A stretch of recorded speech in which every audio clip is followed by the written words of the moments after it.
We're back again, really We're quick. Here. Hello.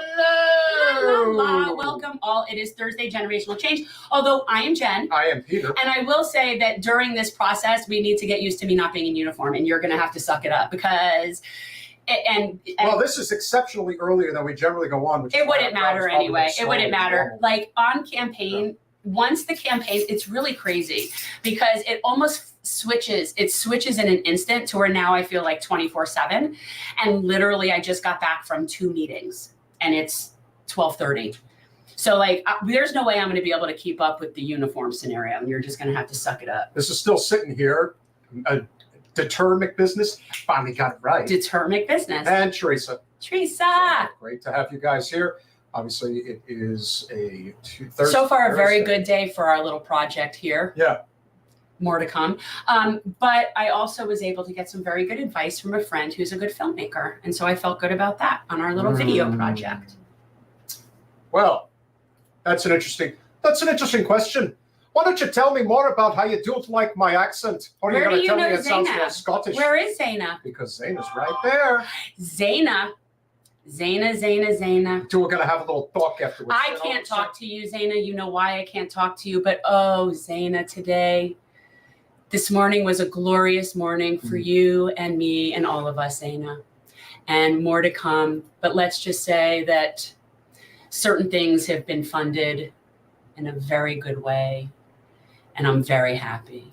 That's all I'm going to say. For anybody who doesn't think that Jen is going to be viable, I would advise you to not underestimate the rage and the anger that is going on in the country right now.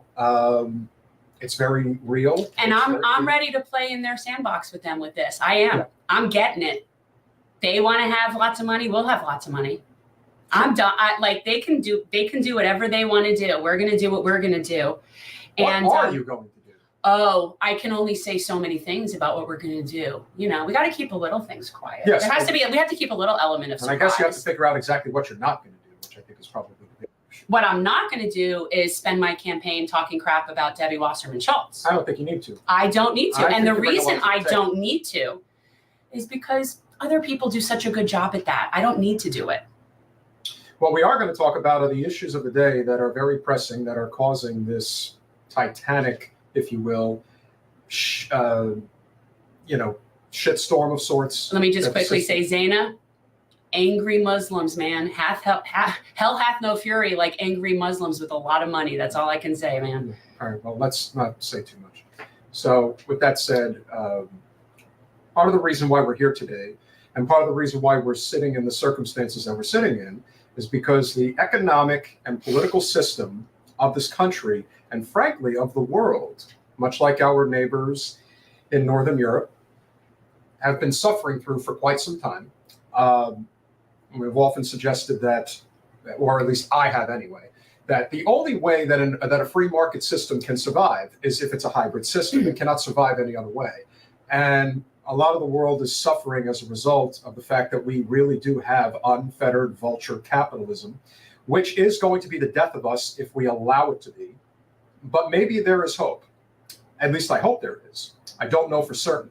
But there is somebody who is in the UK that has written a book and is going to tell us exactly why vulture capitalism is the reason that we are sitting in the predicament that we're sitting in today.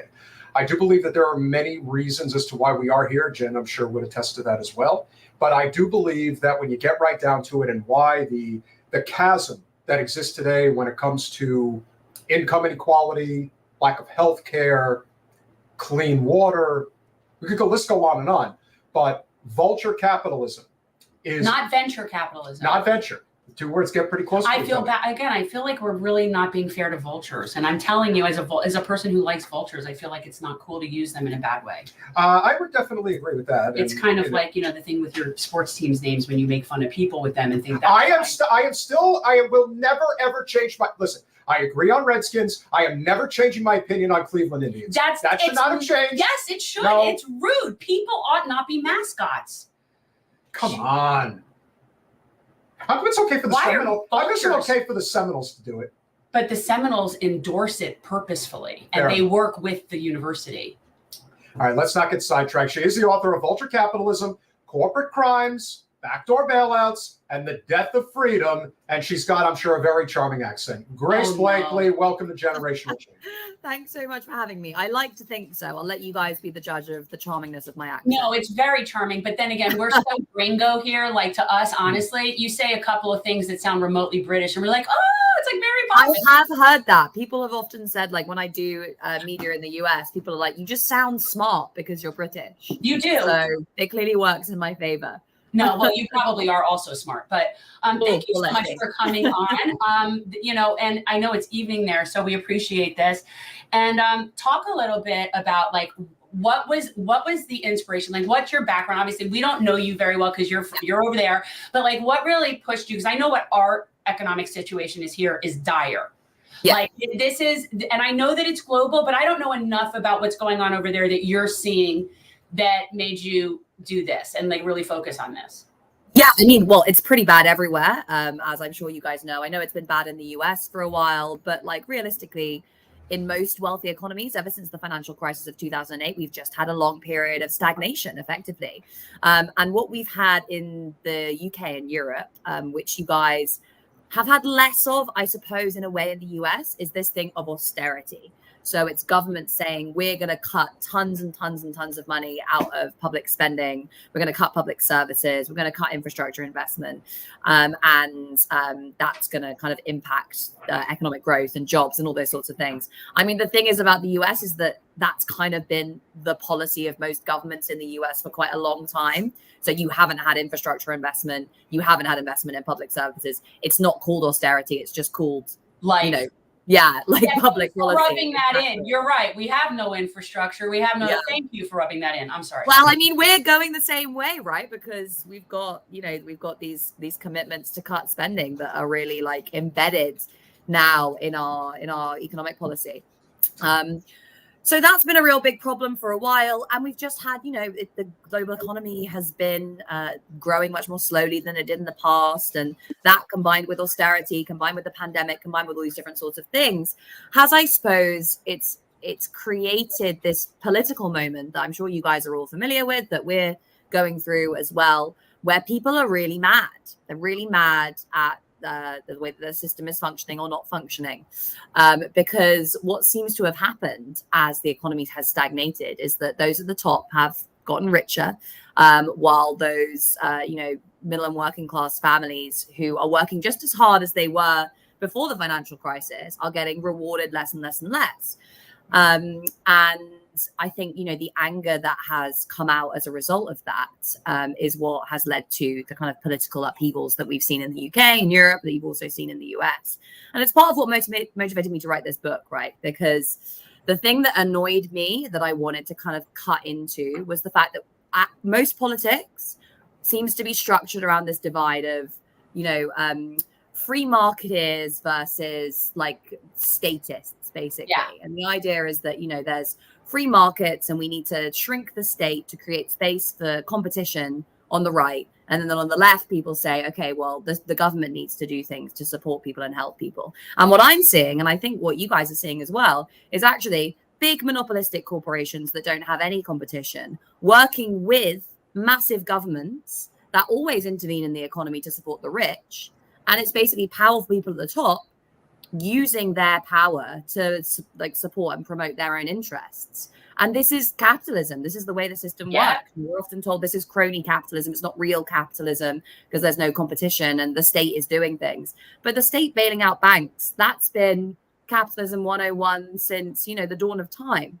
So I wanted to write this book just to be like, look, guys, the whole free market narrative is wrong. The idea that on the left, we can just save the economy by getting the state to do more stuff, that's also wrong, because when the state does more stuff, it tends to just benefit the rich. So what do we need to do? We need to build power from the grassroots. So you're doing basically what we're doing, and you're doing it from the book perspective and the economic perspective, but it's all about the grassroots. It's all about labor and working people. And that's something that we really talk a lot about here. Because at the end of the day, that's the only way we're going to get anything done, is if the labor people align together, regardless of their little petty differences, and try to get something done. And we suffer so much here with political bullshit and nonsense about stupid things that keep us sort of chasing our tail. Grace, one of the problems that we've noticed over the years, obviously, I always say that, I love my fellow countrymen, but we're a very ignorant nation, unfortunately. And when it comes to the opinions of Brexit and what they understood, what they didn't understand, I understand why Brexit happened, and I think there was validity to it, but we only seem to get extremes in the political arena. Yes, the EU is corrupt, but so is Vulture Capitalism, which is exactly who wanted Brexit in the first place. Right. So where is the balance and how do we find it? Yeah. And, this really comes down to people's attitudes towards democracy, right? We had this study come out the other day in the UK that showed the public trust in political parties was at its lowest level ever. And that's really not surprising because we have a similar system to you guys here in the UK, this kind of majoritarian electoral system. There's only two major political parties, and they present the electorate with two different versions of the same sets of policies. And every time you get a candidate coming up through the ranks of particularly the center left parties that's agitating for change, they're crushed by the media, by the political institutions, by the party itself, right? And so people are presented with these two sets of basically completely hugely similar lists of policies at an election, at the same time as politicians are out there saying, vote for me to get real change. So, either they're looking at these people and saying, well, you're just the same as each other, I'm not going to bother voting. Or they vote for the candidate that promises change. They get into office. They don't deliver change because, these people are in the pockets of big businesses, of lobbyists, whatever. And those are the people who are running the show. And, you vote and you turn out and you engage with politics.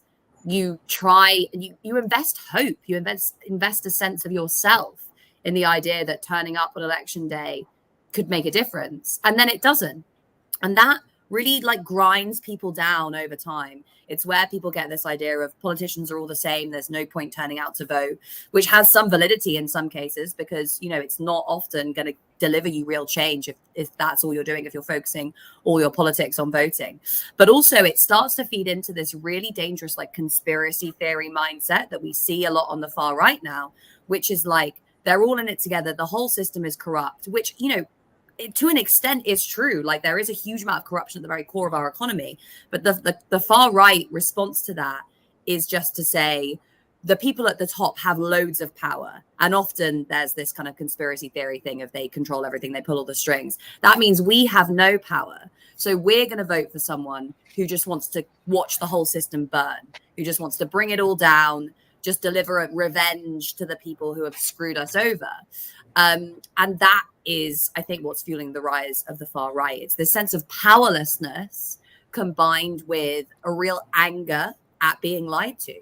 And I think the only response to that, because, you know, you can't come back to people and say, oh, actually, no, the system works, just go out and vote, everything's going to be fine, because that's not true. We're past the We're point. way past that, yeah. We're past Yeah, exactly. Like, the only way I think you can respond to that is by saying, you know, yes, the system is screwed, but the part you've got wrong there is the idea that you're powerless, because you're not powerless. And in fact, the only way that the system functions is if you continue to believe that you are powerless. Because if you believe you're powerless, you don't turn up and join a union and organize at work to get higher wages and better conditions. If you think you're powerless, you don't organize in your community to, you know, make sure that your public services work for you, to make sure that your local government is actually engaging with the issues that are affecting your community. If you think you're powerless, you don't turn up on the streets and actually protest when your government does things that are against your interests. Whereas if you are able to get that sense of, you know, the sense of power that you get when you organize with other people, not just as an individual, but that collective power and that collective agency that comes from organizing, then you can say, right, the system is fucked, but we can change it if we work together. That is such an improper way to speak. Oh, don't. Sorry. We're much more loose with our language over here, I think. Yeah, I love it. My background is Irish, but of course, no one wants to hear mine. Of course. Well, you know that very well then. Absolutely. So, because when he does it, he sounds like the guy from the Lucky Charms commercial. That's delicious. That's because you sound ridiculous. I just want to say one thing. Just one thing to the Brits. Oh my God! You're more than accepted in our country. Oh, if you Grace, want to come. I'm mortified. So just keep in mind. I love the Irish. I'm not going to lie. They are much more radical and hardcore than we are. Okay, so well, speaking of the Irish, and obviously we have to talk about I have to just say, yesterday I got compared to Claire Daly, and I almost cried. I almost cried because I was like getting all like angry about something, and I'm like, yeah. And I say I love that feisty Irish woman. Badass. Yeah. Well, we're going to talk about the feistiest politician representative in the UK right now. Obviously, it's George Galloway. His victory was very substantial the other day. He's hilarious. And he is a guy who really has zero F's to give. Zero. So, like, I'd like to talk about two things. One, the impact of his win, considering it looks like all of British Parliament tried to make sure he didn't win re-election, and it didn't work. And then we're fine. We're fine. And then obviously transition that into the UK's, or I'm guessing it's probably upper crust society that's more obsessed with the whole with supporting Israel, and how that's translated in your country, comparatively speaking, to the way things are right now. Did he win on that issue? Yeah, totally. I mean, look, we've got to get one thing clear. George Galloway is an opportunist. Like, his political career is based on finding an issue that is going to, really anger part of the electorate, and then building a whole campaign around it, building a personality around it.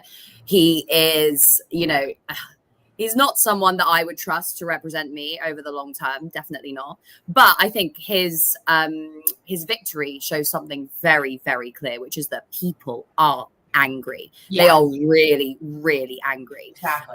And this happens all the time. This happened with Brexit, right? The people at the top of our society have no idea about the deep-seated anger that exists, particularly in certain communities, but just among the working class in general. They kind of pat each other on the back and look at their polling data and what all their mates in the media are saying, and they just think, oh well, the Labour Party is going to win. It's going to be a landslide. And, it doesn't really matter what Labour does. So let's make sure that the party is kind of doing its bit to please its backers among big business, and to make sure that, the British foreign policy has for many, many years now just been to follow, whatever the US does. And so Starmer, it's ridiculous. Yeah. And Starmer just wants to make sure. Yeah. Well, yeah, quite. The fact that you seem to be aspiring over there, and I see someone, and Doug put that up about that it's like they're aspiring to be more like us. And the idea that that you now are looking at the privatization of your healthcare and having to deal with that it's amazing to me, because it so fails miserably for the majority of people. And so it only works for a very small number of people that profit from it, and everyone else is screwed. And I can't understand for the life of me how a place that has healthcare would ever let it go. Yep. Like, we don't have it.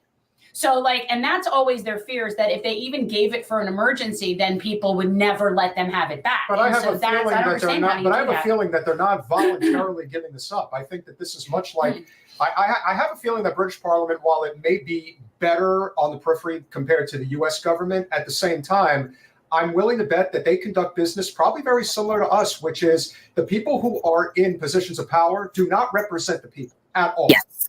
And they're in bed with whatever corporations or profit motives that are there. But it's like, now that your people see what a crappy train wreck we are with that, you guys need to mobilize and not let it happen. It's almost like we never had it, but to lose it would be like, I don't know. You can't let that happen. You do not want to fall down our death spiral. We have bankruptcy. Half of our bankruptcy are for healthcare. Like this, you don't want this. And half your bankruptcies are for healthcare. And I think the leading cause of suicide for men under 40 is bankruptcy related to economic anxiety. Yes. Yeah, exactly. Yeah. I mean, it's horrific. And you kind of hit the nail on the head there. And this is what I actually write about in the book, Vulture Capitalism, which looks at, I didn't want to kind of come at this from a kind of conspiracy theory perspective of the government just does what the evil bankers tell it to do. I wanted to really analyze how the cooperation between the public and private sectors works. And it's very deeply ingrained. And I think, I come at it from a socialist perspective, and there's a long history of analyzing the way that capitalist states work. And basically the analysis is that what happens within the state reflects the balance of power between the classes in society as a whole. So the NHS was created in the post-war period, along with, big investment in social housing, public services, education, etc. Why did that happen? Because the working class was strong, because it was organized, because it was capable of taking strike action, because it was capable of getting its interests heard within the state, of electing representatives, of basically scaring the ruling class into giving it a portion of what it wanted, right? What shifted in the 1980s, of course, and you had the same sort of thing with Reagan as we had with Thatcher, was there was this all-out war against the labor movement. The physical violence that was used against workers, combined with legislation, privatization, all of these mechanisms that were designed to really punish the working classes, that gave us a social shift, really, a big power shift in favor of capital. And as that happened, you started to see policies in, state policy come to favor the ruling class much, much more. And you see this with healthcare now. There's that famous Chomsky quote, which is like the best way to privatize something is to defund it. So people think it doesn't work. They stop using it. The middle classes stop using it. They go use private services, and then only the poor use it. So it's easy to privatize. And that's kind of, I think, what the plan is in this country, because we have this discourse around austerity, as I've mentioned, which is that the government's maxed out its credit card. We can't afford to borrow any more money to fund public services, which is, of course, absurd. That's not how public spending works. It's not how, it's not how the bond market works. It's not how public services works. It's not how anything works, but it's a powerful metaphor. And that's been used to convince people that if the government does spend more money investing in healthcare to support people so that they can live long, healthy lives and work and pay taxes, that is somehow bad for the economy. And in doing so, they've been able to strip tons of money out of the health service so that people look at it and think, oh, the NHS doesn't work. Right. And eventually they'll get to the point of saying, let's just privatize it. Yeah, they sabotage it. We have that here with education. Public education here is a prime example of something that's been chipped away at for years in that very same way. And to me, it's glaringly obvious that that's what they're doing. They're giving their friends that have charter schools or, school choice and all this stuff, because you get a contract with them and they make money, and then they take the money from the public funds and they give it to them. And now the public schools, where the other people can't afford to leave because they're stuck at their public school, and now those schools look horrible. Yeah, exactly. It's, it is the standard. Literally, Chomsky said this is the standard method of privatization, is to defund, chip away at something that people love and are invested in. The NHS, people love the NHS. Right. We're so proud of the NHS here. It would be impossible to privatize it if you were to just do it overnight. But if you slowly chip away at people's trust in the institution, which is what they are doing, because if the doctors and nurses aren't being paid enough money, they're going to slip up, they're going to make mistakes, the whole institution underperforms, people are going to think, right, okay, well, I'm just going to use private healthcare. And use of private healthcare has gone up substantially over the last 10 years, because over the last 10 years, the NHS has undergone the longest funding squeeze in its history as an institution. I think what's really cool about the NHS is that it was created. Oh, that's a nice comment. Thanks. Are you sure it's not just my accent? You just sound smart. You're not actually. Yeah. But I just thought it was cute with the Thomas the truck. I just thought that was just really cute. It was like a juxtaposition. But anyway, sorry. No, I think what's really cool about the NHS is that it was created by this firebrand, hardcore, left-wing socialist politician who the leader of the Labour Party really didn't like. This guy had made so much trouble for Labour, particularly over the course of the Second World War, because there was this truce between the parties during the Second World War when no one would criticize the government, even though, conditions were really, really bad at home. But this guy, Aneurin Bevan, did criticize the government. And the leader of the party, Clement Attlee, was, because, he was basically like, workers need to be paid more. They're sacrificing their lives. And yet, they're literally living in destitution. Their wives are living in destitution. And so Clement Attlee was like, I'm going to bring you into the government as Minister for Health and Housing, because I want to placate the left of my party. And I think that this is such a monumental task that you will fail, and then I'll be easy to fire you, and then I won't have a problem with the left. Instead, Bevan managed somehow to create, he was like, I'm going to nationalize all the hospitals. I'm taking on the doctors. I'm introducing healthcare that's going to be free at the point of use, and I'm rolling it out overnight, and nothing that any of you can do is going to stop me. And it was just like, this institution that people love was the creation of a hardcore socialist who was like, I'm going into politics to try and shift power in favor of working people. That's cool. We don't know a lot. I just want one question before you start. Do you guys over there have what we have here is right to work? Do you know what right to work is here? Yeah, I do. We don't have right to work in the same way, but we have had a lot of anti-union legislation that's been introduced. Thatcher introduced a bunch of anti-union legislation in the 1980s. A Labour government then came into power and didn't remove it. Then the Conservatives came into power again recently, and they introduced more anti-union legislation. And they're considering doing even more now.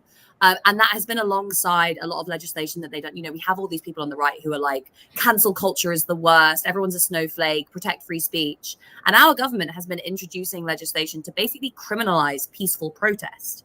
That is an attack on free speech.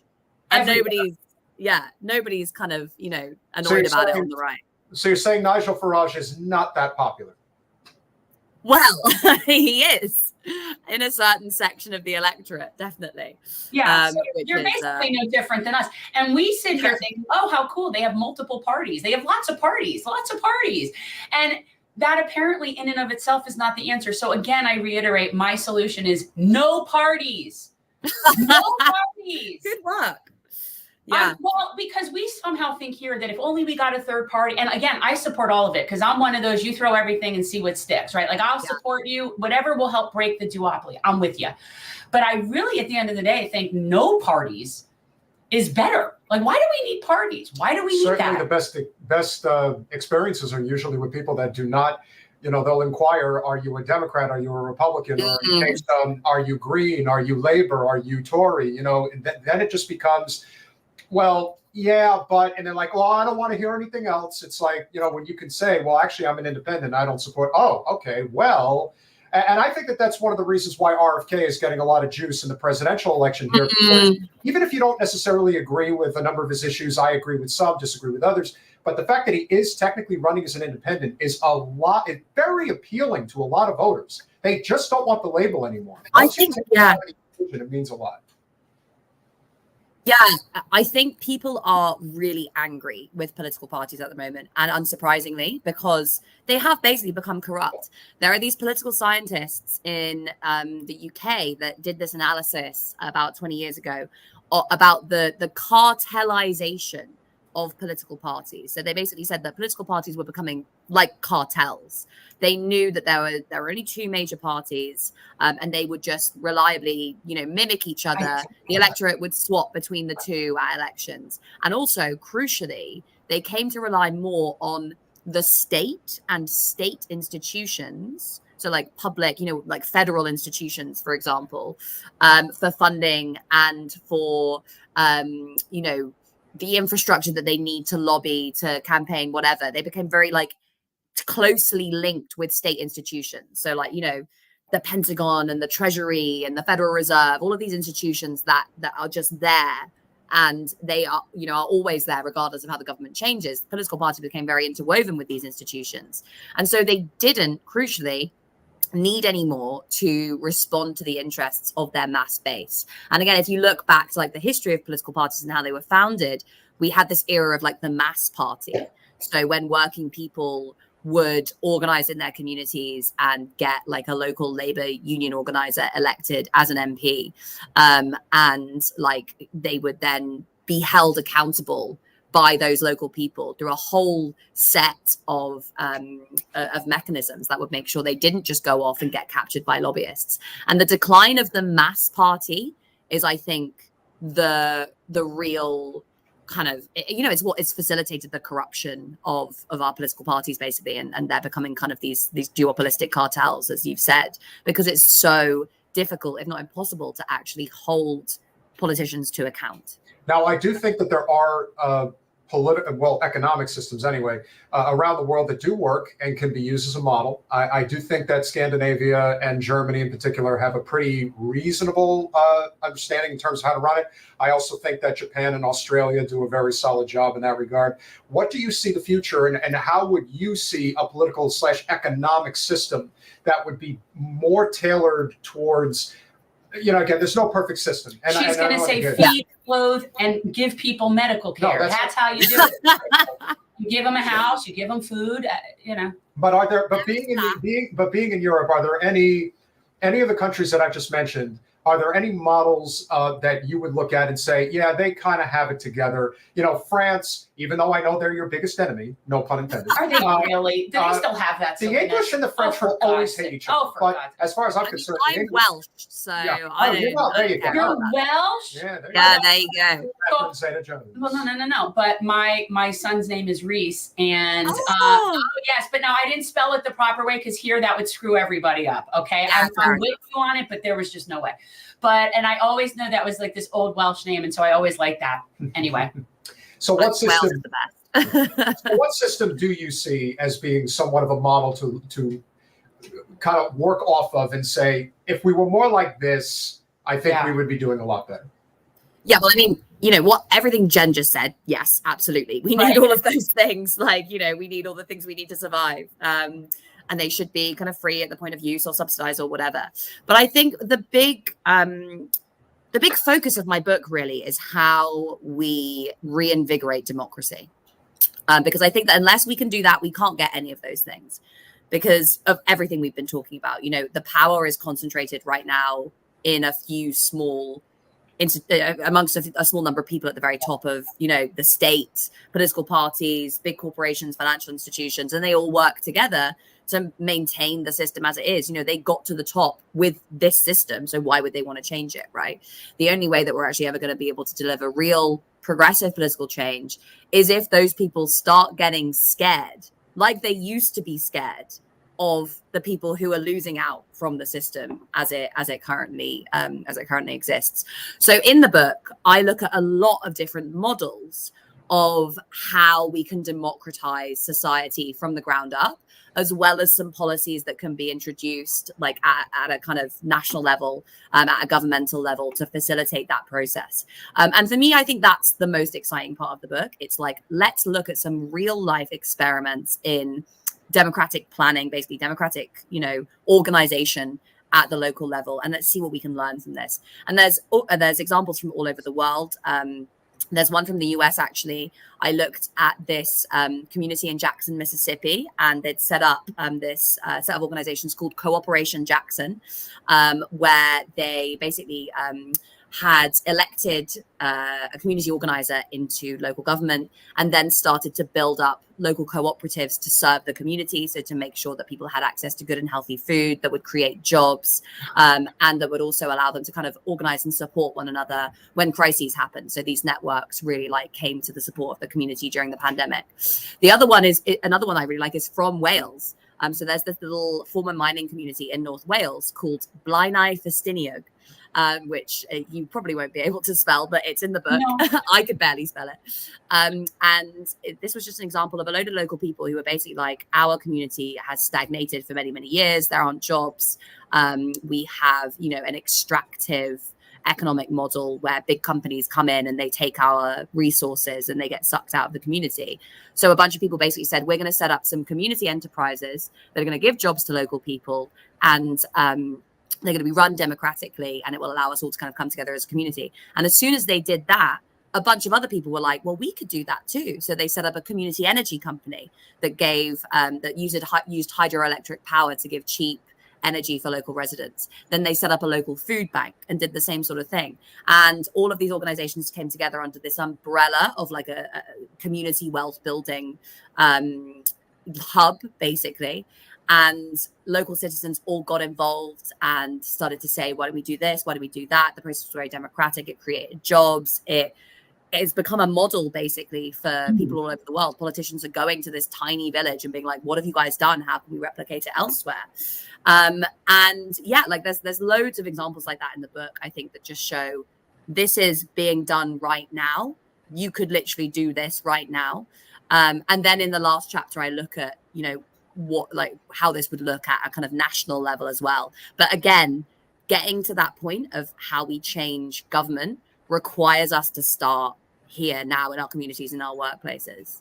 Yeah, we talk a lot about the importance. I mean, I am much more of the mindset that we need small, sustainable communities. I think inevitably we're going to have to move away from where we are now. We know that this is not our consumption, our use of fossil fuels. This will not stand. I mean, it'll be maybe past my lifetime, but eventually you're going to pay for this. And the answer is small, sustainable communities, regenerative agriculture, and a lot of community networks. And I think it's really true. And one of the things that's a real problem, at least here, and I don't know about there, I mean, you guys are still technically Western, so you might have this too, is we really don't have a whole lot of give a shit about the collective. Now, when you go to places in other countries, and especially even in places like Japan, there is this sort of national pride in terms of their collective, in terms of who they are as a people, and they find pride in that. And so the idea for people in countries like that you would have old people living under overpasses and not having healthcare would be unacceptable to them, just as a principle. And so we in this country, and I don't know what it's like in the UK, we are very much every man for himself. And that is why the system is breaking. I'm in the ultimate industry of vulture capitalism. I'm in commercial real estate. And so even the people that I have to associate with, I can assure you that the multimillionaires and even the billionaires that I've been in the presence of, they know the system's fucked. They know it. And their attitude is simply, unfortunately, I'm going to get mine, and that's But the benefit that I have, because I work with a small brokerage and I invest personally, I can choose who I do business with. Yeah. Unfortunately, the overwhelming majority of people who are in any type of capitalistic racket are always going to go for the most money, regardless of how unethical and complete disregard for the local community that the investor in question has. They do not care. And that is the way it is. However, I happen to be very fortunate that the guys that I do work with actually do care about the community. Now, is that how it is for the majority? No. Absolutely Well, not. and you have investors from one place doing things in a completely different community instead of the people in their own community doing things. And when you do that and you don't have a vested interest in your own community, it's all about like this pride in our communities and what we can do. And I think we miss that so much here. Yeah, like I think what you're talking about is something that I really look into in the book, which is this issue of like toxic individualism. And I know this is an issue in the US, this is an issue in the UK. It's crept through the world basically. But I think its original and clearest manifestation was in America with this idea of the American dream. And, you know, initially the idea of the American dream is we all work together, we have our communities, we organize, we build a life that, you know, is going to work for everyone. But then in the 1980s, you get this shift everywhere, which is some of your listeners might know of this idea of like neoliberalism. This was like the new free market. Were you even alive in the 80s? Were you even alive? Okay. So I lived through the 80s. I actually remember the Ronald. I was born in 71. So I do. We're very familiar with neoliberalism. So I'm like looking at you and I'm like, she's not even old enough to know about the 80s. Well, I know about them. I wasn't there. You know about the 80s like I know about like the 16th century Tudors. I must say that the person who I got along with the best when I was president was Maggie Thatcher, and I was extremely grateful. Ridiculous. We spent together. Yeah, that's neoliberalism. So you guys know already, right? Well, austerity, which is the entire system. Austerity is murder. I do believe, and I'll pay you a high compliment. I'm sure there have been many blokes over the years that have tried to ask you out. And what I always say is always be as nice as possible as you possibly can, because I do believe that most of the most hardened, bloodthirsty venture capital or vulture capitalists that are out there are usually men that had a very hard time with women when they were growing up. I see that. And eventually, I believe that. You know, when you look at, you know, you want to call it the four horsemen in the United States. You've got Gates, you've got Bezos, you've got Zuckerberg, and I guess you could say Musk is the other one.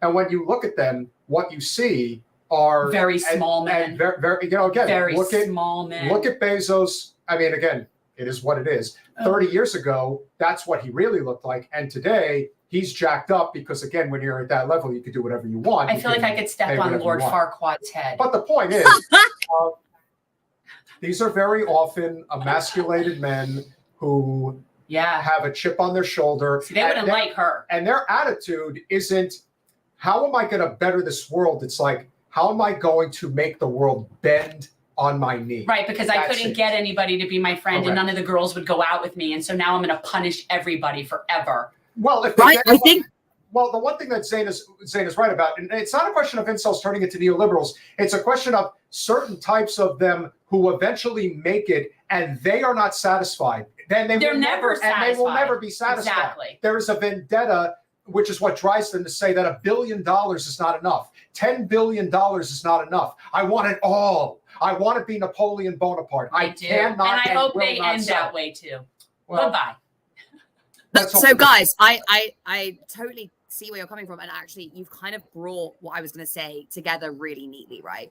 Because this issue of toxic individualism, it's the underpinning principle of neoliberalism. It's also the underpinning principle of incels, of misogyny, of this whole like revival that we've had in the kind of the anti-feminist movement. Why is that?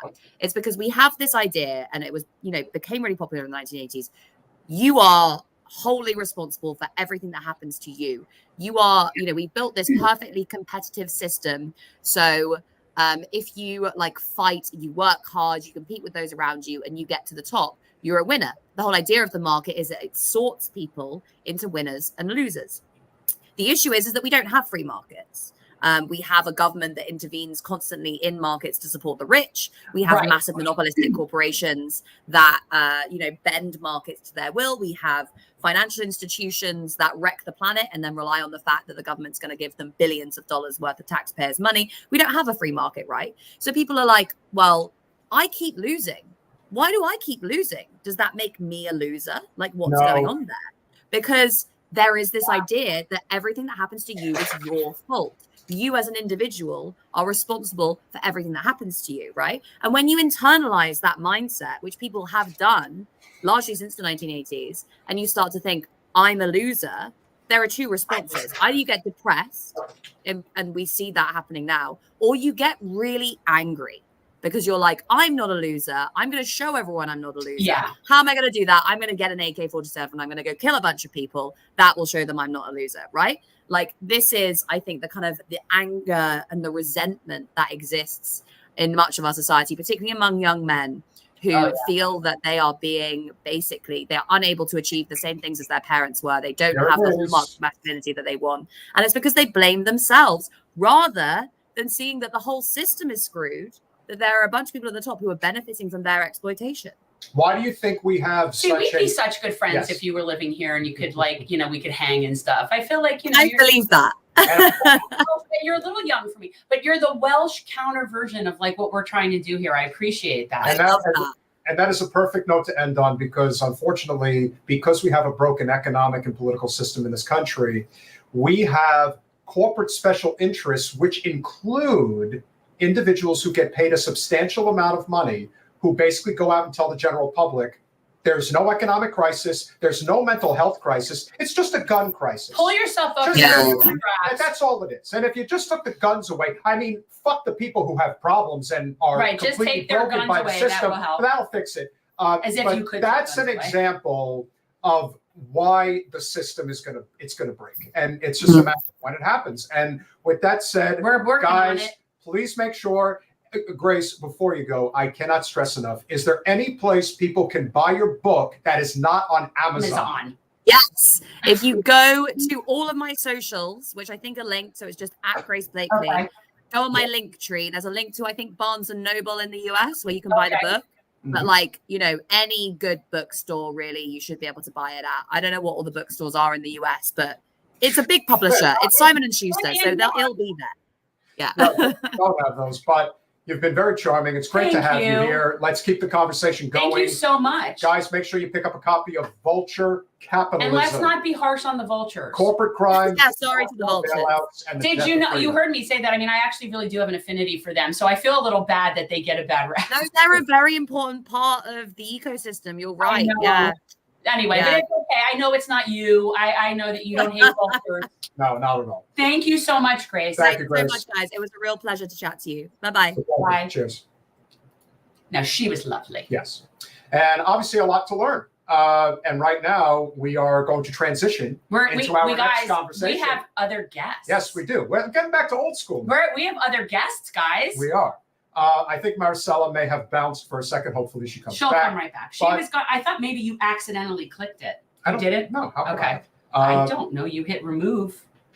Did I? Well, you hit remove on Great. I just wasn't sure if you accidentally clicked. No, that would be add to okay. There's no way that would. All right, she'll be back. I would assume that she would. All right. We'll get things started. So as you guys know, there was a big election, apparently, in California the other day. One of the only states that actually had anything substantial going on. And that, of course, is the race for the U.S. Senate in California. It's not looking good. We're in a bad way, people. We're going to learn today why the jungle primary system is not the end-all be-all in the state of California. It is not ranked choice voting or star voting. Well, right, but I think, and people get these things confused. Yes. And because here we have none of the above. Here we have nothing. We have two choices. We have closed primaries, and that's it. You get A or B. The most likely scenario that would have occurred the other day, had it not been for Adam Schiff funding Steve Garvey's campaign to the tune of millions of dollars to make sure that that is who he faced in the general election. Had there been ranked choice voting in the state of California, it is almost assured he wouldn't have been able to do that. That Katie Porter would have been number 2. And that would have presented a completely different scenario in terms of the general election. So basically he bought his opponent. Yeah, and I think we got to stop that. So without further ado, I think it would only be fitting to bring in guests that can really speak to this problem. We have guests about this. We do. Okay. So Marcela and Paul, welcome to Generational Change. It's Marcela. Marcela. Yes. Hi, how are you? Thank you for having us. Good to hear you. Paul, you got right. That was right. Well, if I You was did, That was yes. spot Thank on. you. Paul, so I better. Okay, get so that you were right. almost Paul, but you're Peter. Okay. That's correct. Okay. So Welcome. Talk about what you guys are up to. Like, what's the initiative? I mean, we know that California always gets, you guys have a reputation of being so advanced, like when it comes to so many things, but in reality, you're not, because you're advanced, but only in the direction of the Democrats. Like, it advances, but to the same corporate people. So explain the train wreck that is what you guys are dealing with out there. Yeah, I mean, as you just mentioned before we hopped on, yeah, we have top two, but that's really not solving our problems, because now we have Schiff, who bought an election, spent $11 million to prop up his Republican opponent.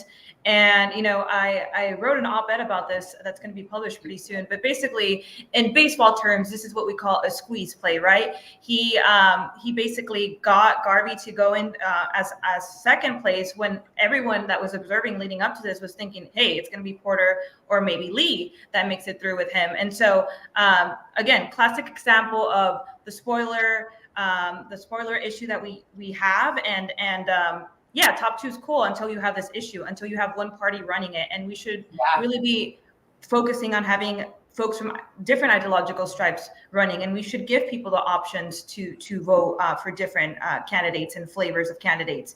You know, people constantly say, oh, well, ranked choice voting is hard. It's not hard. We're constantly choosing what we're going to choose between two things: a car, these sunglasses. Like, we're rating people at all times. So it's not this complicated, you know, thing, right? In 2016, we had about 50 cities using RCV. Now in present day, you know, we had 10 cities. Now we have 50 cities across the country, which is about 60 million people using ranked choice voting. So it's not this unknown thing that we're talking about. It's being used. It's been used in the Bay Area for quite some time. And Cal RCV specifically right now is focusing on expanding RCV throughout the state. At some point, our North Star goal is to have ranked choice voting in the state legislature in 2028. But for now, we want as many voters as possible to be using this in their local elections, so that when big races like these come up, they know what to do. They are able to vote for the candidate that they want. And Paul, you had some thoughts on this when we were chatting offline. I don't know if you want to go ahead and share those. Please. I mean, I'm curious, like, how you're even finding it running this campaign and trying to coordinate different municipalities, because that's hard in and of itself. Mm-hmm. I'll be right Yeah. back. He needs to get a pen. Just walk Yes. You can go get a pen. Yeah, I mean, it's a huge state, so it is really tough to run multiple campaigns across the state. But we've developed a whole strategy for how we're going to attack California.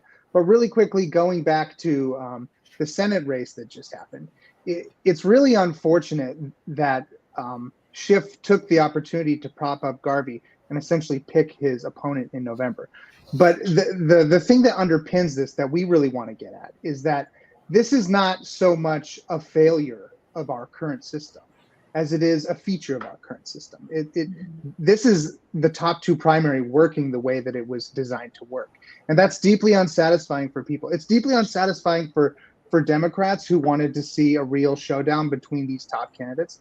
But it's also really unsatisfying for Republicans who I think that the LA Times ran a story today or yesterday that said that this showcases the weakness of the state party right now, where their best chance at getting somebody into the November election is to have a Democrat prop up someone that they think is a weak candidate that they can easily win against. Voters really deserve better than that. And the opportunity to have one general election in the fall where you have the best possible turnout and you have a really broad set of candidates that have to compete for votes based on ideas and not just strategy is ultimately what we want. And we think that this is the reform that gets us there. And there's a little bit in there for everybody. If you're more of a fiscal conservative, then you're going to appreciate the fact that we can completely cut out the primary and have one open election, which will have the costs of elections for this year. And if you're somebody who's more on the progressive end and you want to see a wider, more diverse field of candidates, then this delivers on that too, because you don't have to go through a process whereby the parties hold primaries and have this sort of, death match among their own people in order to see who gets to go to that November final. you can field multiple candidates and allow your voters to choose the ones that they want. So, we want to see this not just on the state level, but on the city level and on the county level as well. And, our plan for getting there is to start small and build up to an eventual statewide ballot. Yeah, I think it's amazing. But, we see ranked choice voting, excuse me, in a few places, but I didn't realize that it doesn't necessarily negate a primary. I mean, we have places that have primaries and then have ranked choice voting. So is there something that other than it's a lot less expensive? I get that. But then again, that's something that a lot of people don't like, because one of the things that people love about our electoral process is how much money all the consultant class and everybody can make off of the campaigning. And that is something that is going to be very hard to convince people they can live without. Yeah, I think that there's going to have to be some adjustments made.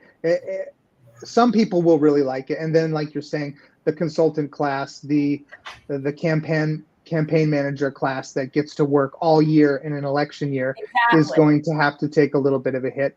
But at the same time, we've got to always be framing this as a voter-centric reform. It doesn't benefit red states, blue states. It doesn't benefit a certain type of candidate. It benefits voters in helping to get consensus winners elected.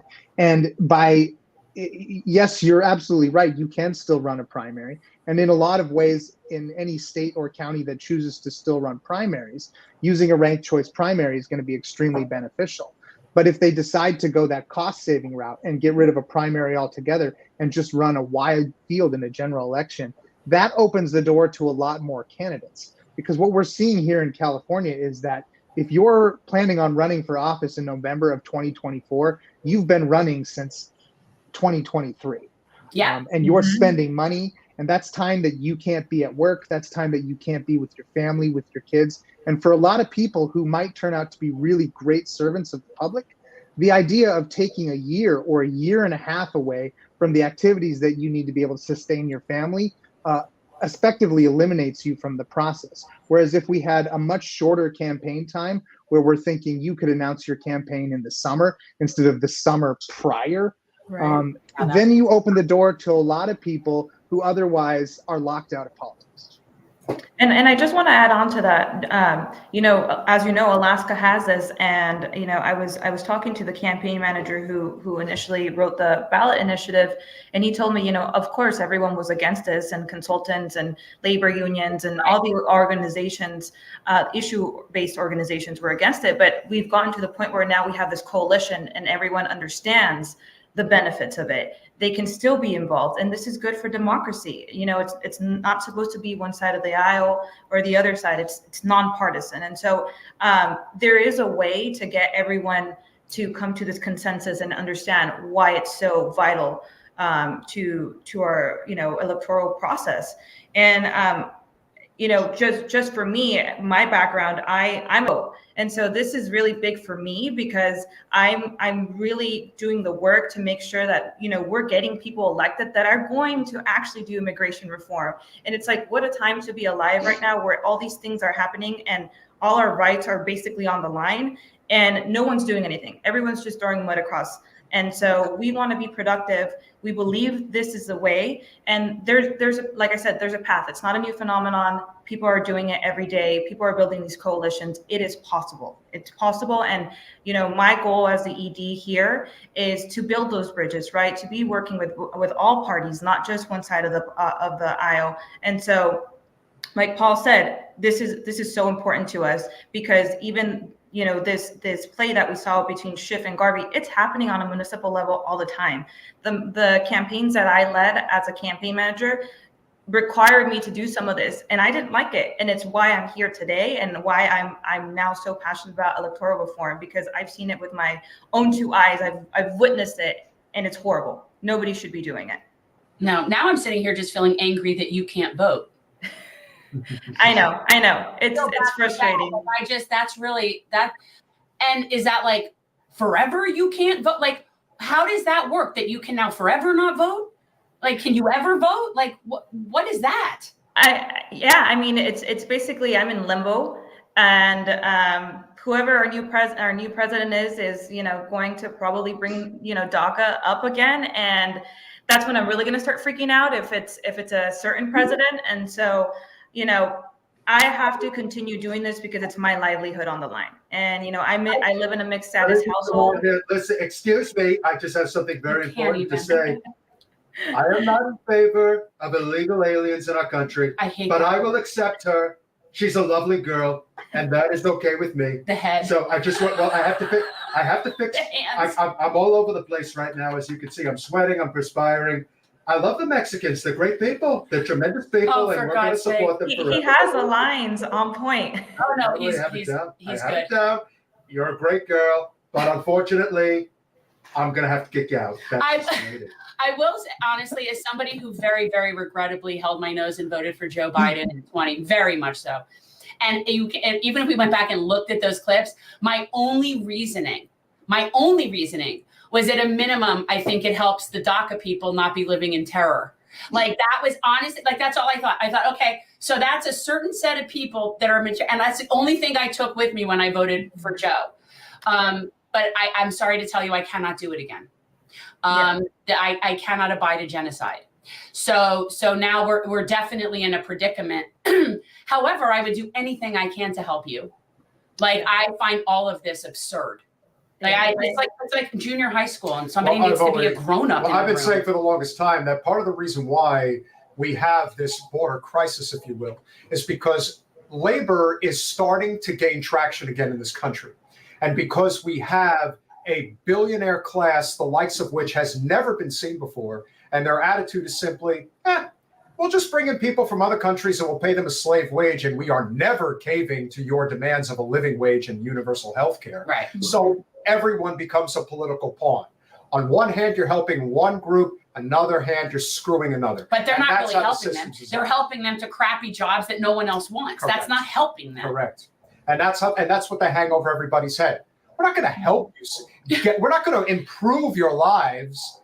We're just going to scare the shit out of you and make you think that you think it's bad now. Oh, we could get a lot worse. That's angry. How they always do. I'm so angry. I'm so angry how people are treated. It's infuriating to me. It's infuriating to me that you can't vote. Yeah, and again, ranked choice voting, it really minimizes the amount of mud throwing and really just focuses on candidates speaking about issues. That's what we want to hear at the end of the day. No one wants to hear about, your opponent attacking you or like personal stuff. That's boring. Like it's not what you're being elected to do. You're elected to do a job. You have a job, pass legislation, and be productive while you're in office. No, I agree. I think it's amazing. Plus, if you have however many candidates you're going to have in like one big general election, even if people wanted to sling mud, there's too many different people. Like who would you be? Like, who are you going to choose?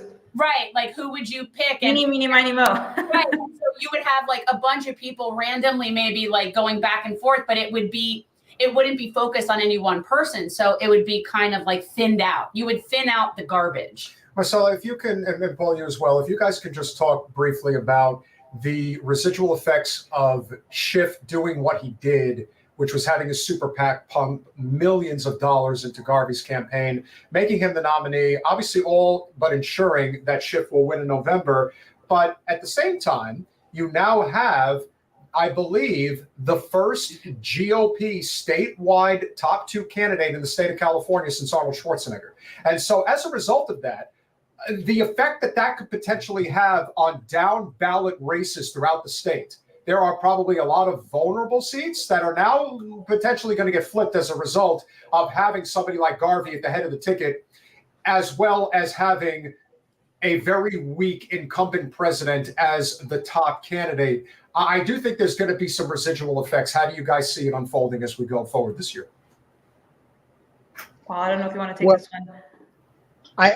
I think that effectively for Adam Schiff, for him at least, there will be no effectiveness. He's going to get away with this. Unfortunately, in the situation that we're in here in California with the primary structure that we have and the top 2 runoff, it was a good strategy and it worked. Yeah. He was able to take his main opponent out of the race and he'll probably win. That was Katie Porter's big concern, I think, is that by elevating him to the general, that it's going to help Republicans down the ticket. And, if it does, then the Democrats have shot themselves in the foot with this one, as political parties so often do. And I think this kind of further illuminates the problem that we have. And going back to something you said earlier, Jen, talking about how you voted for Biden in the last election, but you can't do it in this election. Effectively, there will be only two choices, right? There's going to be Donald Trump, unless something very unlikely happens and he ends up in prison, or there's going to be Joe Biden. And for so many people now, we're going into a presidential election, a really important and impactful election, where they're going to be forced with two choices they don't like. And you're going to have a lot of people won't make it. I think it's going to be very interesting how this turns out. It's not going to work how it did in 20. You're not going to scare people into voting for Joe again. Listen, I don't think so either. But I really think people are underestimating RFK. I really do. I think that when you're given a ballot and you're presented with, again, assuming, we support Dr. Cornel West. That's obviously any of the others are potentially going to be on the ballot, you would want to help them. But the fact of the matter is, RFK has a very strong populist message for a lot of people, and he's got the money and he's got the name. And as far as I'm concerned, if you're looking at a ballot and you've got Joe Biden, Donald Trump, and Robert Kennedy Jr., there are going to be millions of people that are going to pull the lever for Bobby. Absolutely. I got to tell you, if those were the only three on my ballot, I would.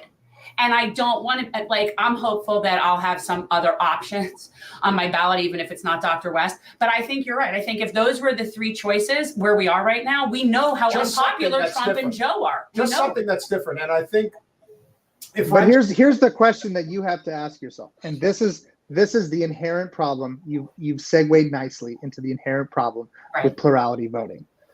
If you're in the poll and you have the choice of voting for Donald Trump, Joe Biden, or RFK Jr., and it's apparent to you from the polling and from the levels of support that voting for RFK Jr. is not going to result in an RFK Jr. presidency, do you still do it, knowing that that might result in either Joe Biden or Donald Trump being elected, even though your vote won't result in RFK Jr. getting elected? Or do you resolve yourself to vote for one of the lesser of two evils, like so many people will frame this?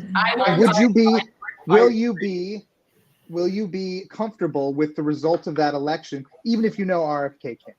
Well, here's the thing. I'm not going to be comfortable with the results of the election, no matter what happens. So at this point, and this is, honestly, when I come from a position of privilege. And the reality is that regardless of whether it's Joe or Trump, my life is going to be okay. Okay, so what I like to do is like to look at people whose lives are affected. Like I said, I look to, okay, well, at least this will save the DACA kids, or at least like what am I doing here? But when I'm watching this current administration do what they're doing, and I have friends that are Palestinian, and I have people that are watching their families die, there is no lesser than genocide.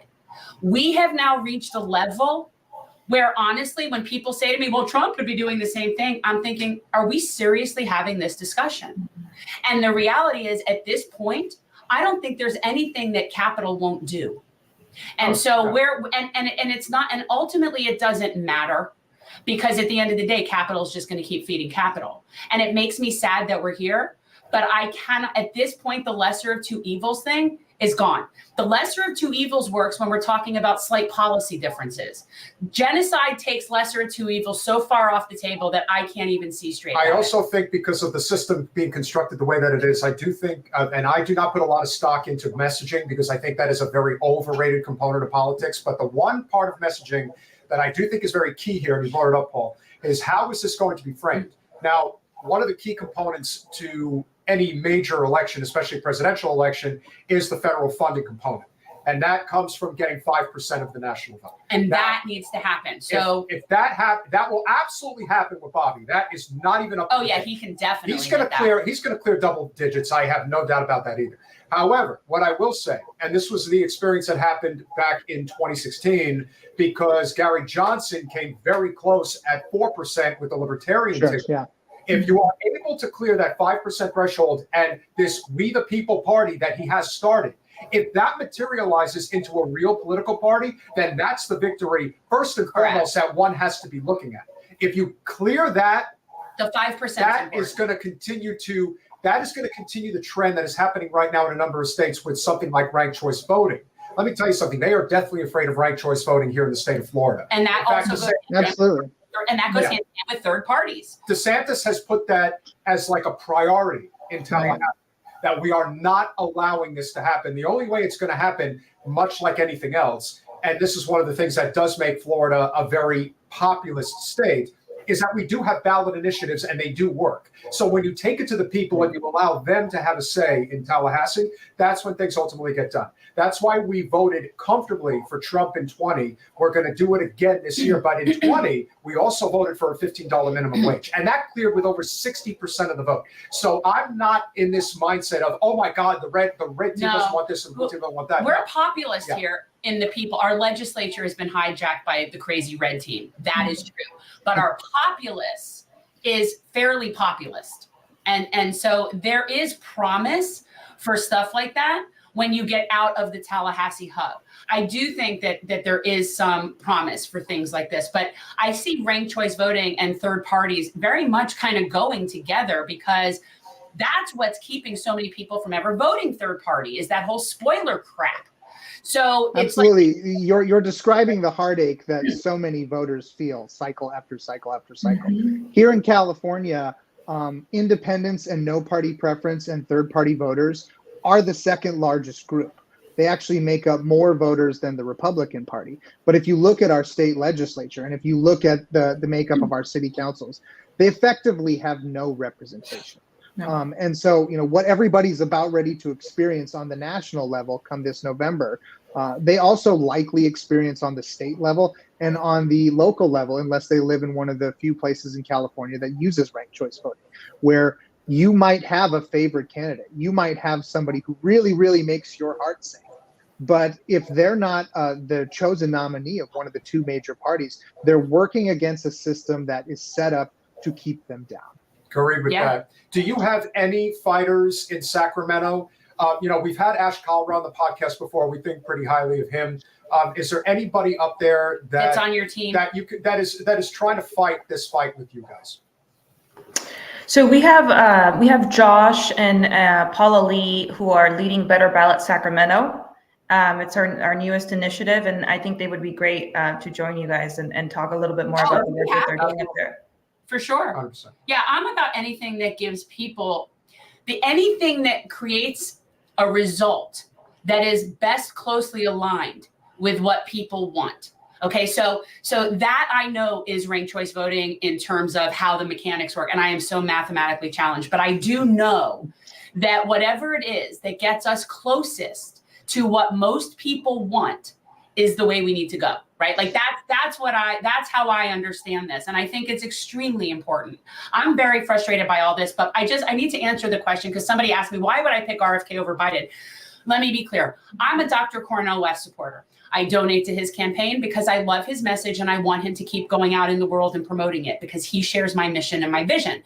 I don't think he's going to win, but that's the campaign I like being put out in the world. What I said about RFK is, as to those three, yeah, I would. If those were the three, and the reason is he's the only one speaking up to the deep state. He's the only one speaking up to places like Vanguard and BlackRock.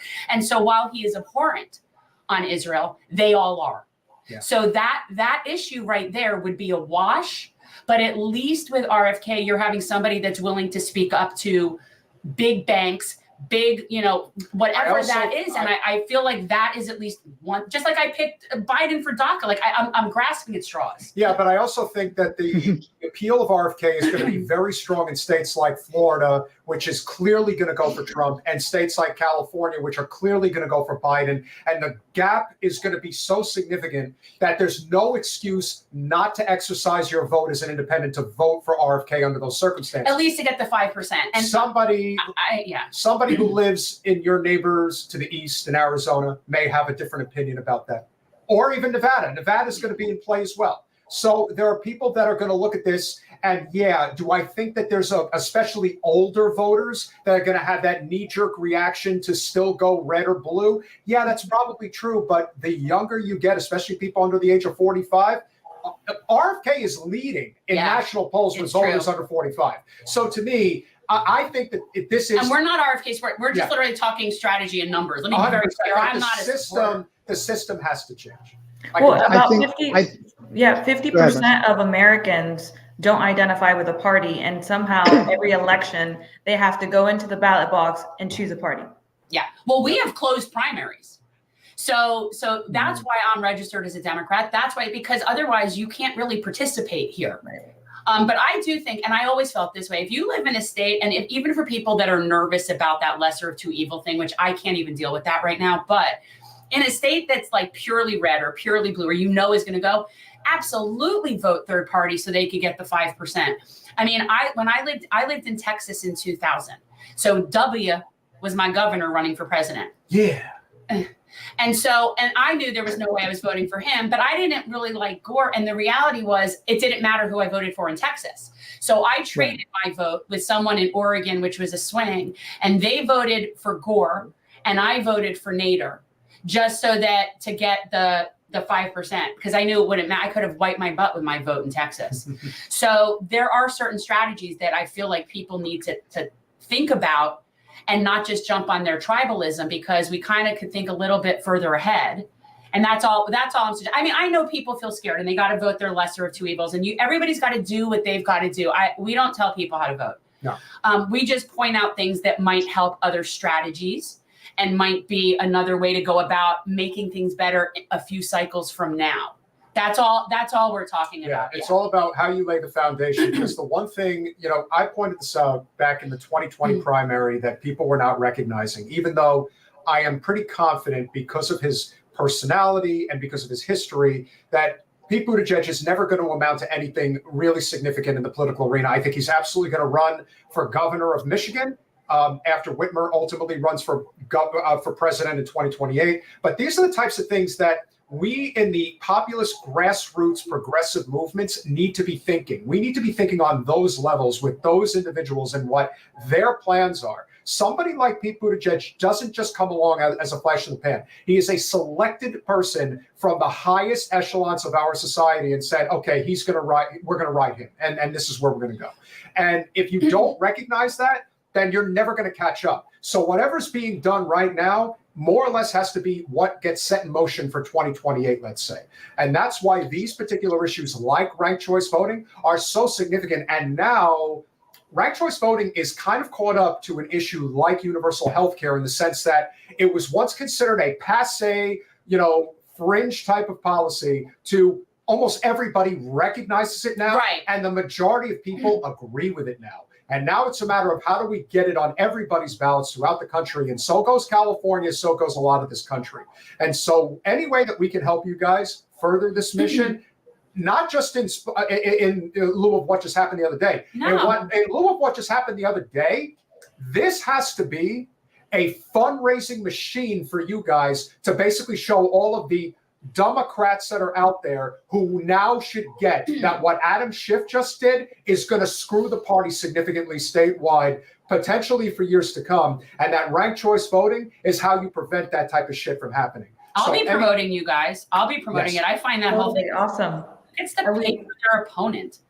Yeah. That's like these people, these representatives here that think they get to bequeath their seat when they're done with it. Like, this is my seat, and I'm going to decide who gets to sit. It's the same. And you know what? If you want to end on an even better note, it's the same nonsense that took place a few years ago when if you had ranked choice voting, Feinstein would have been put into retirement by the voters instead of what ultimately ended up happening, that she passed away in office. That was always the dream. That's all their dream. They want to just get wheeled out from frigging Capitol in a casket. And they all want to be like they all want to be like Strom Thurmond. They all want to go that way. I think you guys are doing a good job illuminating the task at hand.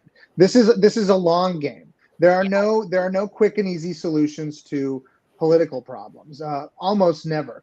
It took us a long time to get in this position of hyper partisanship, where we've whittled the country down to 6 competitive states, and within those 6 competitive states, you've got 5 competitive districts. This is a long and calculated process that got us to this position of incredible animosity. among our political parties. And it's going to take a while to get us out of it. We now are starting to see solutions that provide real relief for voters. And I think in the long run, they're going to provide relief for the political parties too. I think if we can catapult off of all this momentum and enact ranked choice voting and even start moving to proportional representation systems in places across the country, you're going to start seeing this soon. Cities like Portland, Maine and Portland, Oregon have recently moved to proportional representation. The states of Nevada and Oregon are voting to enact ranked choice voting statewide. What do you mean by at the end of this year? Forgive me, because I don't know what, like, I probably know what it is, but didn't know it was called that. So what do you, what's proportional rep? Basically, you get the number of seats that you have votes. So if your party got 55% of the votes, instead of getting all the seats, you get 55%. Oh, okay. This is what's really going to allow independents and third parties to start growing and start becoming legitimate political forces. But as you'll see here in California, if you kind of study ranked choice voting, the state assembly has actually passed ranked choice voting bills 3 times in the last 15 years. They passed it in the 2000s under Governor Schwarzenegger, and it was vetoed by Schwarzenegger. They passed it in the middle of the 2010s under Jerry Brown, and it was vetoed by Jerry Brown. And they passed it in 2019, and it was vetoed by Gavin Newsom. And that would have allowed any city or county in the state who wanted to simply enact ranked choice voting. And they've made a calculated move to keep it just to charter cities, using the same excuses that it's too complicated or it's unproven. And this is basically the opposition argument everywhere you look. Yeah. But what I would say is that it's not, obviously not complicated. We rank anything. Anybody who's ever watched American Idol or picked up a magazine at a newsstand knows that we're obsessed with ranking things. And the reality is that there's resistance to change that is going to ultimately upset, the balance of power in this country. But changing that balance of power is good, and it's going to be good for the people who are in power too, to have some of that pressure taken off them and allow them to really coalesce again around their ideas and their values, instead of trying to be a winner takes all party that's in charge of absolutely everything. I'm hoping you'll get better people in there when it's this mechanism, because the people in there right now, I'm not thinking want to work together and coalesce or sing Kumbaya or anything. Those people in there are just serving. No, absolutely not. But I think when you have this system, it's almost like a chicken and an egg. And when you have a system like this, you're inherently going to get people that are more representative of their constituents. And so then it makes sense that those people would actually represent better. No, but you're telling me that I didn't do a good job when I was the governor of California. I did a good job. They brought this legislation to my desk, and it didn't make any sense. That's because you can't read. So I had to read. I can't read English. I don't know what you can read. So, I don't know.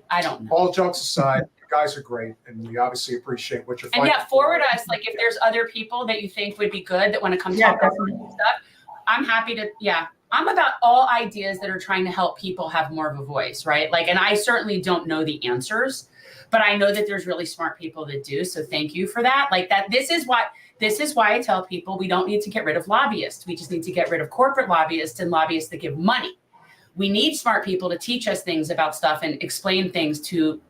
Yeah, this would be an example of lobbying done right. Correct. So. I hear people say we need to get rid of lobbyists. I'm like, okay, then how would Congress know anything? They would know nothing. Well, and people only want to get rid of the lobbyists that are doing the things they don't want. Right. Everybody likes the lobbyists that are fighting hard for the causes that they believe in. So yeah, lobbying needs to be reformed, but we if we get rid of it, suddenly nobody in Congress is doing anything because they don't know. Well, I'm saying, you think they know about things like agriculture and other than that, right? So people rely on lobbyists for our policy. AI. Nobody knows about AI right now in Congress. That's the next hurdle. But as actually, somebody I met with this morning is all about that and knew all about that, and I felt like I don't know anything about that. Guys, we cannot thank you enough. Keep fighting the good fight. The link is in the description, guys. Make sure that you support Cal RCV. Paul Copley, Marcela, Miranda-Caballero, we really appreciate you coming guys, on support today. any state that is having a really strong initiative where it very well could be the first one to turn the dominoes. Everybody needs to jump on and support it, whatever it is. Even if it doesn't work, you're building momentum so that maybe the next state that comes around, maybe they get it through. So it's very important to support, even when it's not your state, these types of initiatives. Make sure you go to calrcv.org. Get involved with the organization. Let's continue Spread the to word, trade. people. This is how we make real Thank change. you. Thanks, Thank you very much, you guys. Thank you for having us. Absolutely. Anytime. They were lovely. Very important topic, and we do fight for it. Yeah, guys, we really need ranked choice voting. But you have to remember, I was a great governor, and I did the best I could. But unfortunately, they told me that if I did the ranked choice voting, that the Republicans would never win in California again. So I couldn't do it. Do it now! Oh my God. You crazy. You crazy. There's All a lot right, of so what things else? going on. That's a lot of guests, guys. That's Yes. 3 guests. Yeah, it's like I One said, that's how guest, we used 2 to do guests, that 3 back guests. in the day. That's what we used to do. Remember the count? Oh, yes. 1 peanut Two. butter sandwich. 2 peanut butter sandwich. Yeah, yeah, that was good. So we obviously have the State of the Union, which is coming up this evening. I don't watch that. The most important thing about the State of the Union is simply this. You know that I have a very strong affinity for Congressman Thomas Massie.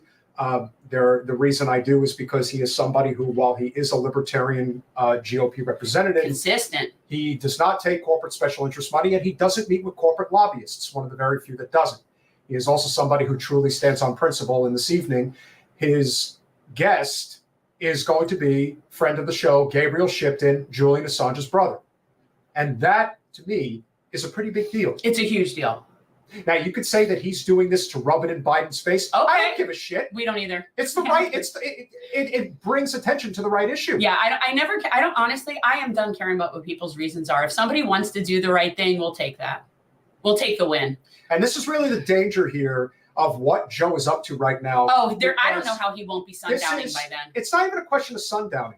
The body, especially at that age, and especially because he's clearly not in good shape, can only take so much of those drugs, can only take so much of those, They have to, because otherwise he can't keep his eyes open and form a complete sentence simultaneously. I understand that, but you know what? Who's to say that he takes all that shit and his heart doesn't stop? I don't. It's like at some point. I don't know that either of these, either him or Trump, are going to make it all the way to November, to be honest with you. Totally going to make it up. No, I'm serious. I find them both very, questionable healthy. I don't know. I don't know what's going to happen. And truthfully, it doesn't really matter. No. Wait. I'm almost. No, you're not. There. Get out of here. There it is. Jen's got it. Oh, okay. Yeah, well, it's closer to you. I'll do like a Blake Shelton thing. Okay.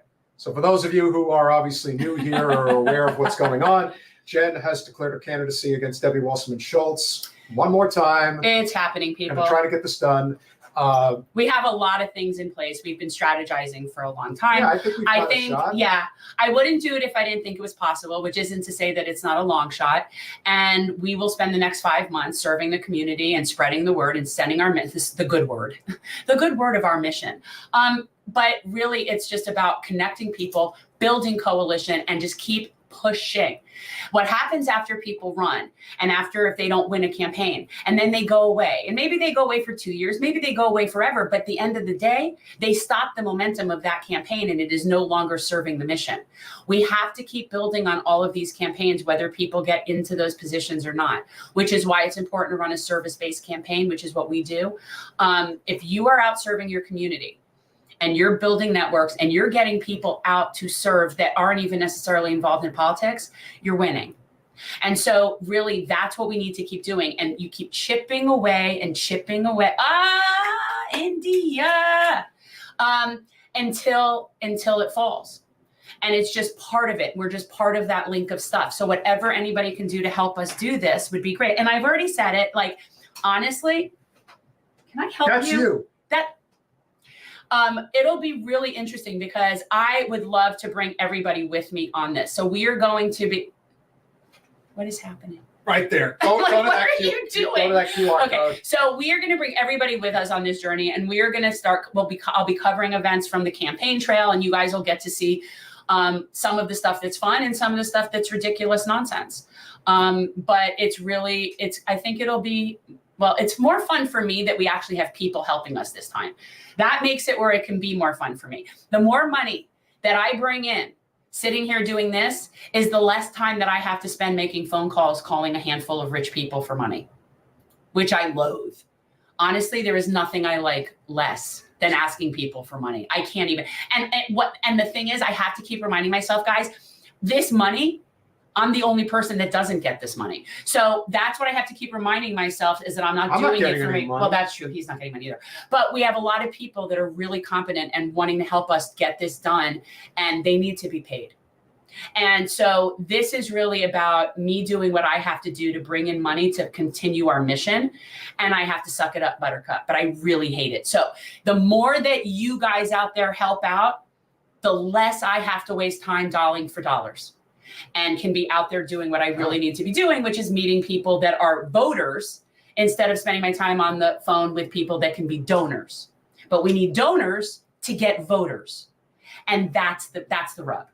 So we appreciate anything, truthfully, anything. Also, I love people, if you join on Patreon, it's great. And then you can actually communicate directly with me. If you are a member on Patreon, you send a message, I am the only person that responds. It's the only way to directly communicate with me. It's kind of pay to play.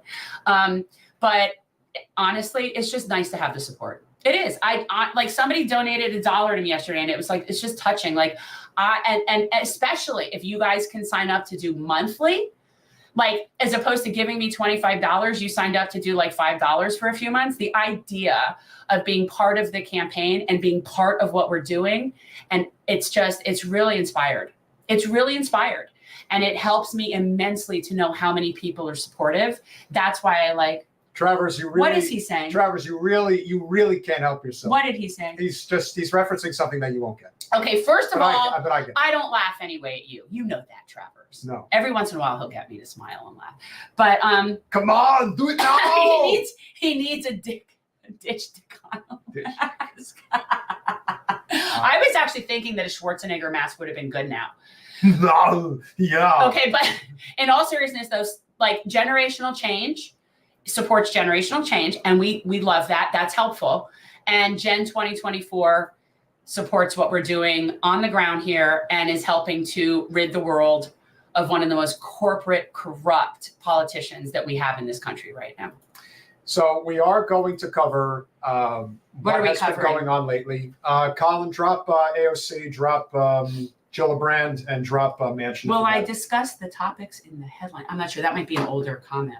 No. About what? So we're going to cover a number of things that have been going on lately. That does not look like Manchin. That looks like Katie Hobbs. If you got the one from Manchin. We have to watch a Manchin video? I don't even have my bullet with me. So I was rushing. What you guys have noticed lately, and this is not just in regards to what's going on in Gaza, this is just in general, our federally elected representatives are starting to get a little bit of heat in the kitchen from the commoners, which is something that they really don't want. No. They really want to just have their cake and eat it too. Well, like, our representative will not ever be out in public where she could interact with commoners. She will never, ever put herself in a position where normal, regular people could just come up and talk to her.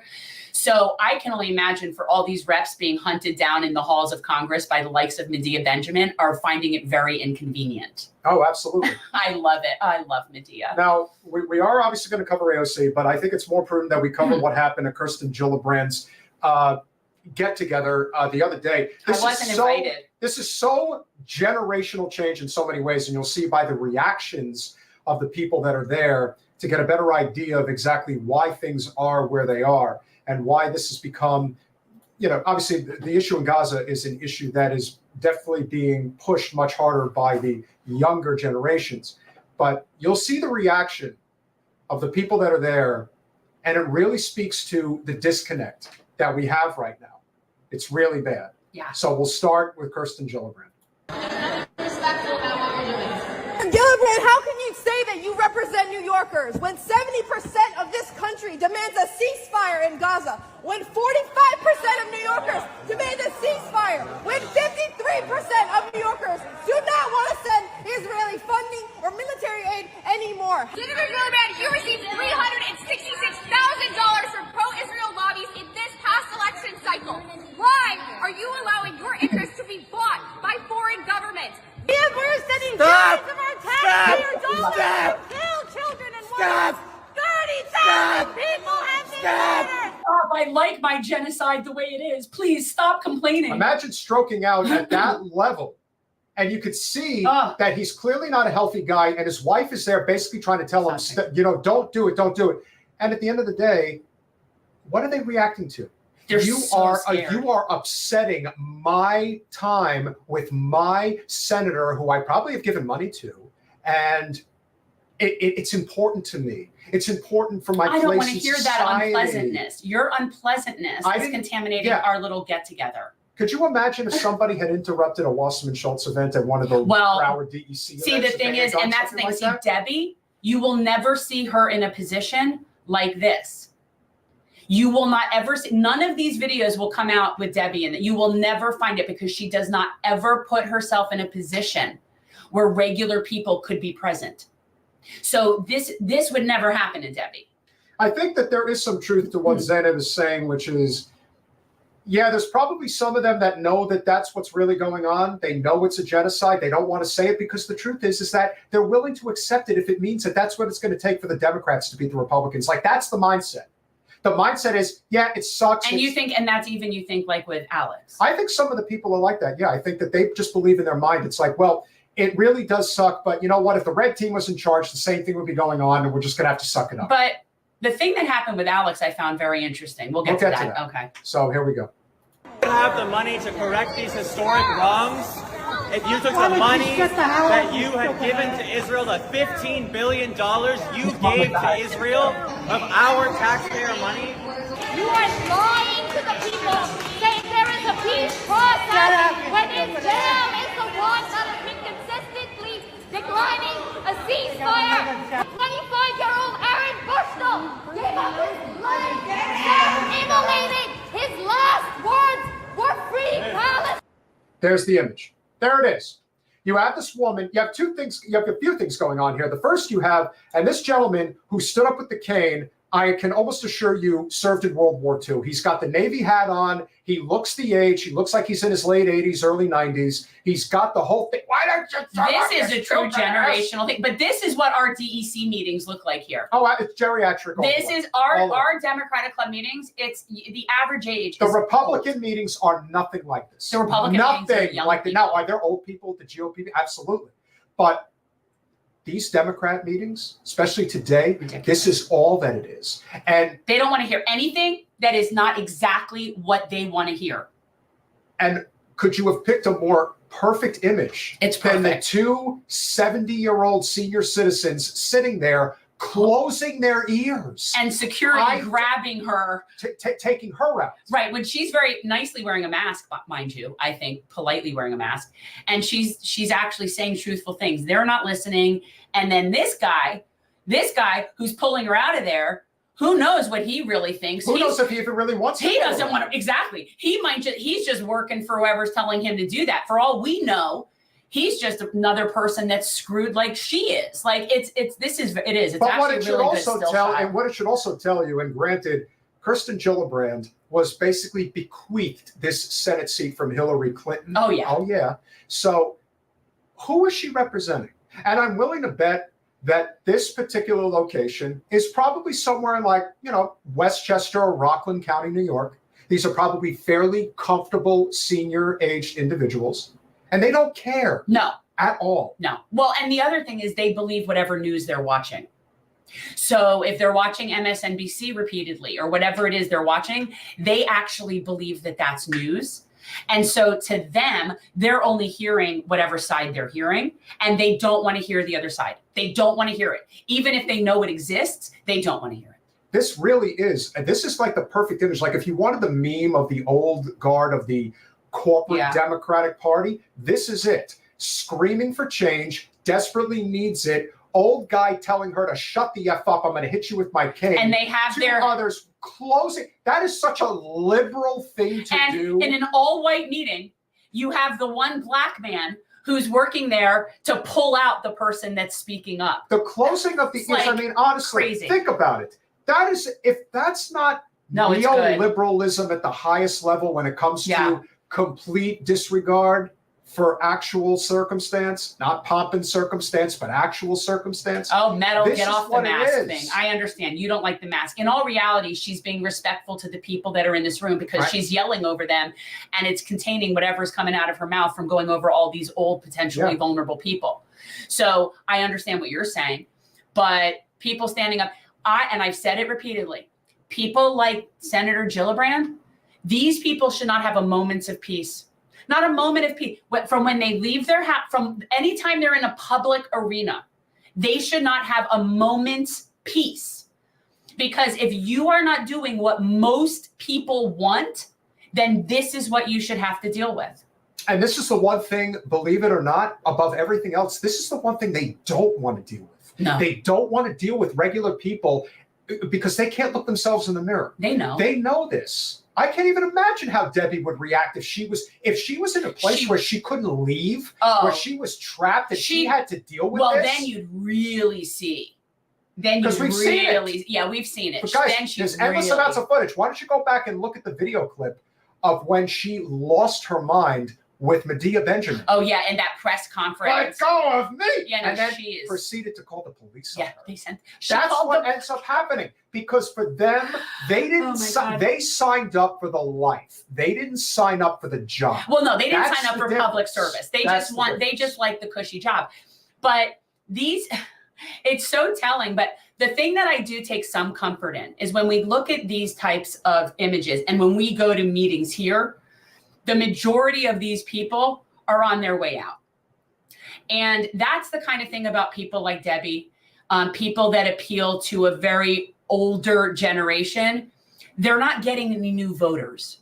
And every year their voters are dying off and they don't get new ones. And I don't know how long you think you that's could just hang that's on the thing, right? that So this is your appeal. You're appealing to this group. in 10 years you'll have no audience. And that's not to suggest that that there are seniors. There's a significant portion of seniors that do care, but the seniors, for whatever reason, that are ardent supporters of the current structure of the Democratic Party, they are showing you how much they care. They don't. No, but again, they really are on their way out. Now, in South Florida here, we obviously also have very older population. So we definitely see more of that demographic. And seriously, from one Democratic meeting to the next, people die. Like, I'm serious. I know that sounds horrible. Like when you go into a Dem Club meeting here, you see more walkers and wheelchairs than you see people. So, their time is very limited. These leaders, these representative, they're not even my so-called representative. They're very limited. Nobody's registering to vote and coming out saying, yes, I'm 18. I'm going to vote for Debbie Wasserman Schultz. Nobody's doing that. So let's continue. All right. And this is what you do to political opponents. My family members are being murdered. Let her speak. Last week, 3 more of my family members have been murdered in Gaza. She's not answering though. She's not answering. Sure.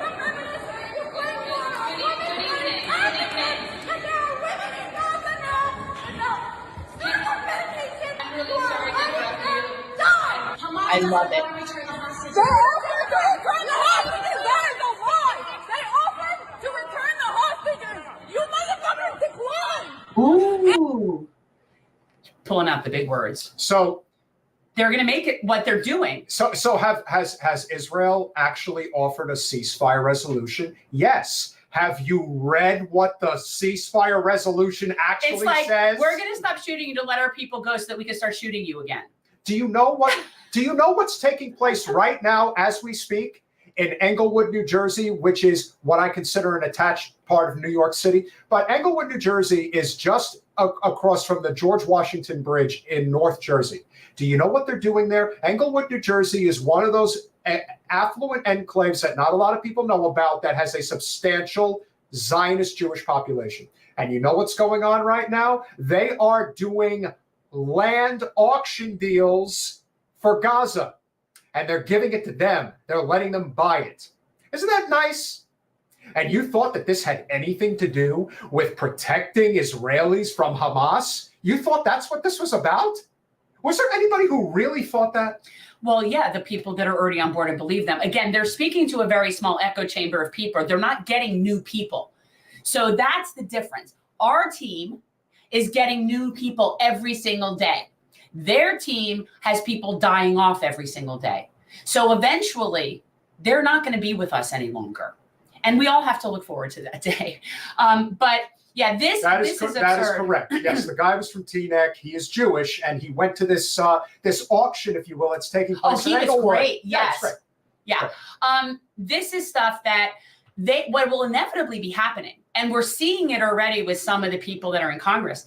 They're not having their events. They're cutting things short. They're not saying everything they want to say. There was something the other day where I don't even remember who it was, but he just cut his speech completely short because they didn't want to deal with it anymore. So it's getting to them. Oh, yeah. Oh, it is getting to them. And we're seeing people's true color. I want to show the one in the hallway with that lunatic. Let's finish. Every single morning I wake up and I see Palestinians dying day after day after day after day, body after body after body, with our taxpayer dollars funding it. That's where they live. How many Palestinian children need to be killed before you call for a ceasefire? You have blood on your hands. My people deserve to live. These things are going to keep them from, and good. They're all going to basically be going into hiding. And special shout out to that whole team outside of Blinken's house. And I forget the name of the woman. She's coordinating that. And she has also coordinated basically the sit-in at the Israeli embassy in DC, where they're making sure that they never take down the flags, because as soon as they leave, they'll take it all down. So this woman, I cannot remember her name, I'd love to get her on the show, has coordinated the basic tent city that's camped outside of Anthony Blinken's house. Yeah. Which I love it. So this is the truth. My people deserve to live. But here's the thing. You can't murder over 13,000 children and think that you're ever, and this is the number that we're aware of. You know, we're friendly with Sean Fitzgerald from the Actual Justice Warrior. And he, unfortunately, whether it's because he's in New York City, whatever his excuses are, says that it's not a genocide. Sean, if you see this, it is a genocide, and I can prove it. You have over 1 million Palestinians that are now suffering from famine-related diseases, which means that over a period of time, tens of thousands will die, maybe hundreds of thousands will die. That's a genocide. And I could give a flying fuck who your audience is or who you try to appeal to. I'm not going to let it stand. No one should let it stand. Just call it what it is. Just be completely transparent about it. Because this is where you really find out if you have any principles or not. And unfortunately, the world we live in today, principles are lost, and you wouldn't expect anything from Senator Gillibrand. This has been her MO since she's been in the U.S. Senate. She tried to be the most over-woke person running for president back in 2020. She will go wherever she thinks she needs to go to help herself politically. If she thinks that she can withstand the heat in New York, which again, it is New York, where the biggest Jewish population in the country resides by far, that maybe she just thinks that this is the way to go. Okay. But eventually, it will come back to get you. This is going to have reverberating effects for generations to come. Generations.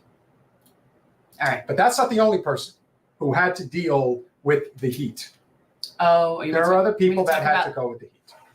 I'm going to have to pick up Graham at some point, so we got to... How much? I have 25? 20 minutes. Okay. Expedite. So, look, we're not here to rain on AOC's parade as other people have. But this was really, this was very unsettling for me. Whatever the circumstances were that Alex decided to react this way, I'm sure Zaina has an opinion about it as well. Well, but they were, look, who knows how long they were, the truth is they were harassing her. They may have been harassing her for that's what I'm saying, right? And what she said started. Is true, in that when I say things, they will clip this and it will be a whole thing. That is true.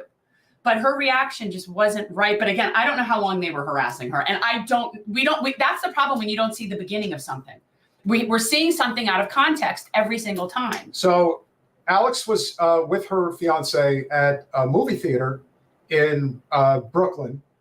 Don't know exactly where. Frankly, it doesn't matter. No. And she was confronted by several supporters of Free Palestine. You refuse to call it a genocide in front of everybody. I need you to understand that this is not. See, It's not okay that there's a genocide happening. You're not actively against it. You're lying. All right. First of all, they're not lying. But what I will say she is says that she said it, but I don't know that. Like I don't know what she has said. I've never actually seen her come out and really definitively say this is a genocide and we have to stop it. No, I've seen her now. simping for Joe. Sure. I've seen that. So it's like, even if she did say the word genocide, but then you're kind of promoting the person that's allowing it right then now. Really, are you saying anything? And at the same time, remember, the only reason that there's any movement whatsoever is because of things like this. There is a reason why the vice president had to come out and make a statement to the effect of, we need a ceasefire temporarily, but actually use the words, we need a ceasefire. And the only reason that's happening is because they know this is killing them politically. They know it. Which is so, this whole thing is so, and I again take issue with the term ceasefire. That implies there's a war. So to me, the wording matters. We don't need a ceasefire. Now, is it possible? We need the end of a genocide. Now, is it possible that Alex reacted the way that she did because this guy literally was hunched over her for some time? Well, like, we don't know how long that had gone on. We don't know if maybe she did give him some of her time earlier and had a discussion, and now I don't know. That's what I'm saying. I don't know. And I got to tell you, if that is the case, and we're seeing this out of context, and she got pushed, then that does suck for her. But if she is in fact also lying, then the rest of it's irrelevant because she's still lying. But I don't know. Travers says she never said it. I don't know. Here we go. I'm lying. You're not. You went on TV and avoided talking about it. For what? Because now you can't say it's genocide or what? You're deciding political race. You can't call it a genocide. Then how do you say that? Oh, she's getting wild though. We're not lying. We're not lying. You've been saying it in interviews. It's insane. You haven't been calling it a genocide. Don't tell me I'm lying. Then just say it's a genocide. Just say it. Over 30,000 people are dead, AOC. You can't just say it for once. Here's the thing. You signed up for this, Alex. You want to be the face of a generation, and there's no question that you want that. She could have had that. And I'm not saying that it's completely gone, but let's be honest. People are not only desperate, there are no leaders out there at this point. No. Everyone feels betrayed. Everyone feels that they're standing by themselves. Alex could have been the Mockingjay. Yeah. You can't expect Bernie to do this forever. The guy is in his 80s. I have at least some sympathy for Bernie, even though I completely... Oh, we're so annoyed. So beyond the pale with the way he is simped for his good friend Joe. Ugh. But Alex, you're in your 30s.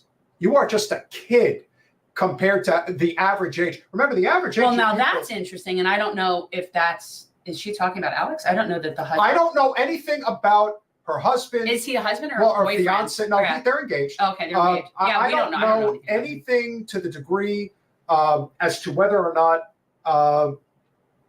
but yes, I have maintained for a while that the issue with Alex is that I think she got really caught up in the lifestyle.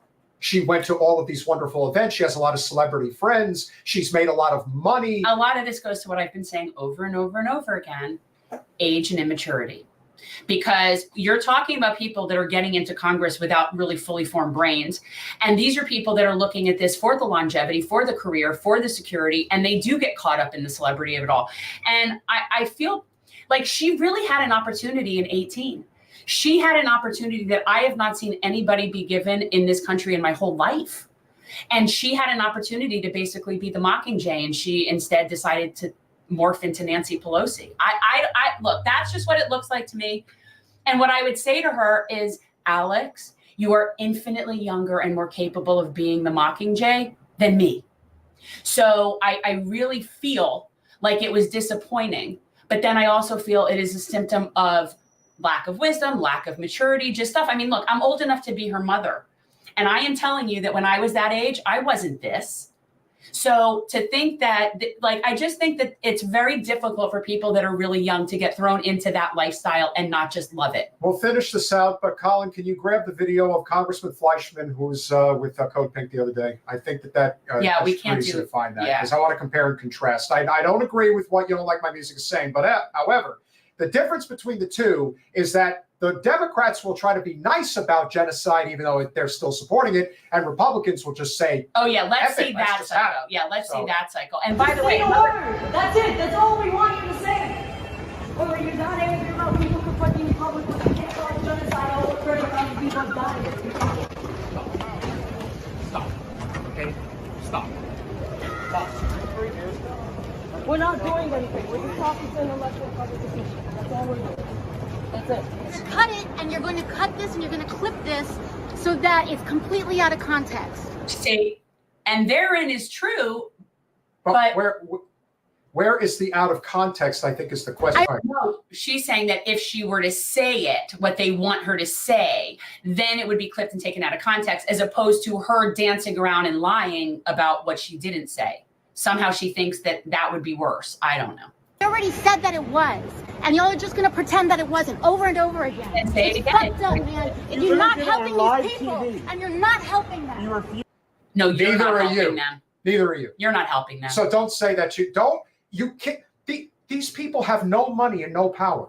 You have a lot of money and a lot of power, even if you don't actually enact legislation. You're still a sitting congresswoman, and you're a sitting congresswoman in one of the most populous places in the world. You represent. I agree, Zaina. I don't see how it would be clipped out of context. But not only that, it's like, even if it would, she's still opting for a really ugly optic over that. Like, this is what we call an unforced error. This is an unforced error. It was unnecessary. And to me, it's telling of somebody that's not. And granted, she's probably, and look, her reaction reeks of somebody who is under immense pressure right now, and she doesn't like it. It makes her very uncomfortable. And look, again, I don't think that she had any clue what she was getting herself into when she took this job on. Most people don't. There is a lot of pressure, but it all depends on the context of what you want this job to be. And it's a job, first and foremost.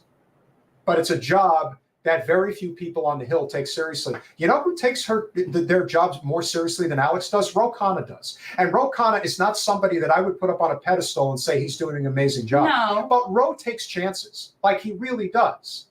And that is a rare thing. And that's part of the reason why he's endearing to a number of people. Alex, I don't know where she is, but it's almost like she's stuck in a quagmire right now where she doesn't actually know what she wants to do. Well, because she has no home. She has no home. She doesn't have a home with the progressives, or what we would call the quote unquote progressives anymore, because clearly she's abandoned them.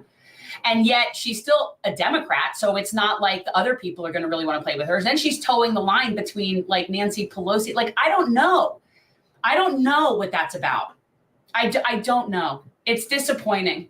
It's so disappointing. I agree. But this lunatic is a whole other story. Now, what is going on in Tennessee? I don't know. And I like Tennessee. Now, here's the contrasting difference when you pull up somebody from the GOP. And this Congressman Chuck Fleischmann, who is not Jewish, his father is, but his mother is Catholic. And this guy's from New York and somehow made his way down to Tennessee. But he probably banks on the name. He may.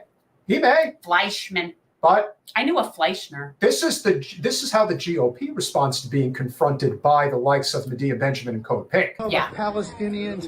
I will never support the Why do you support the genocide and all of the war crimes and collective punishment?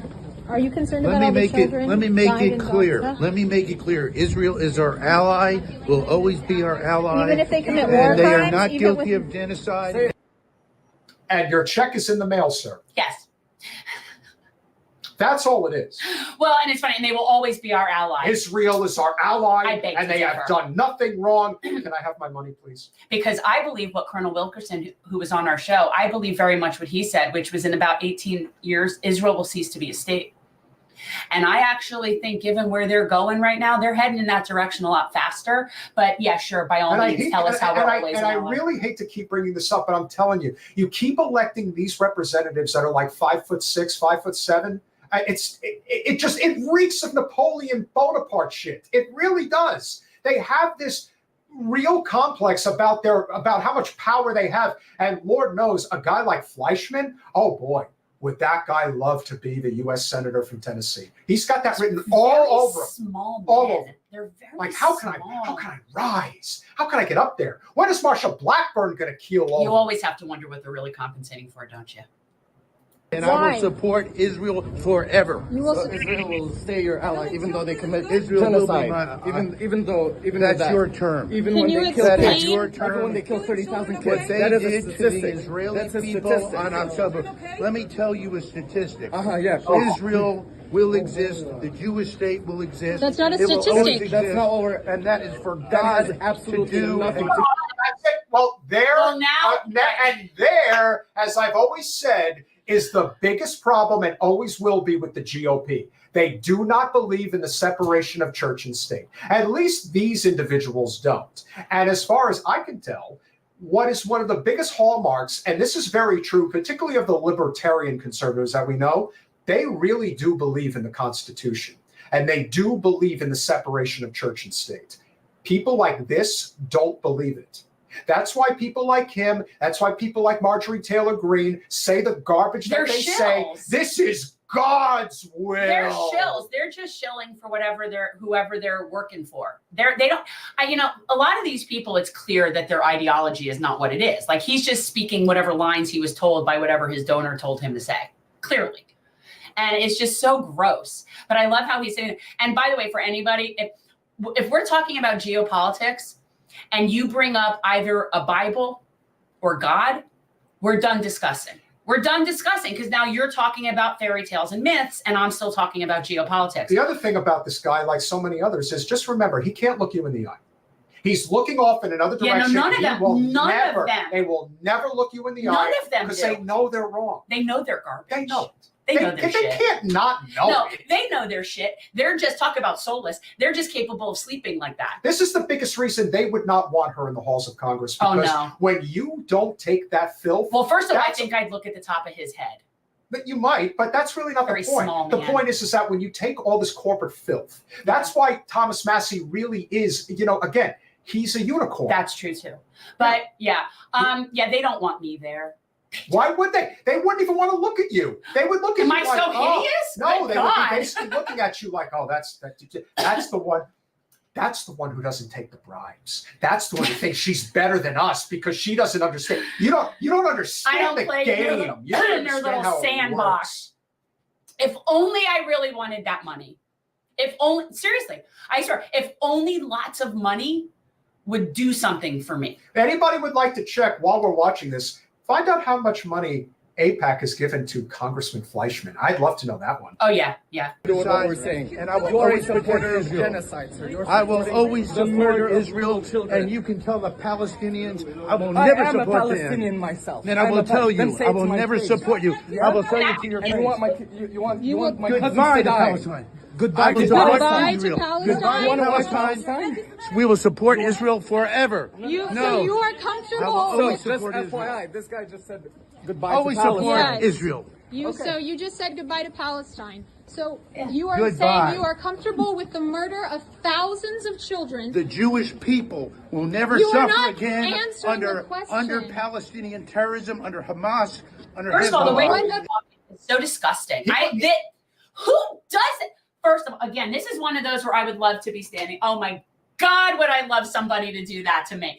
Like, I do not understand. He looks like he's going to stroke out if he's not careful. I would put my hand on his forehead and watch him do this. But like, I'd be like with that. I'd be like that. But like, the fact that these people are as like respectful as they are floors me. And by the way, this is why I don't do these things. This is why it takes certain people and people like Medea and those people that are capable of maintaining their cool, because I am not those people.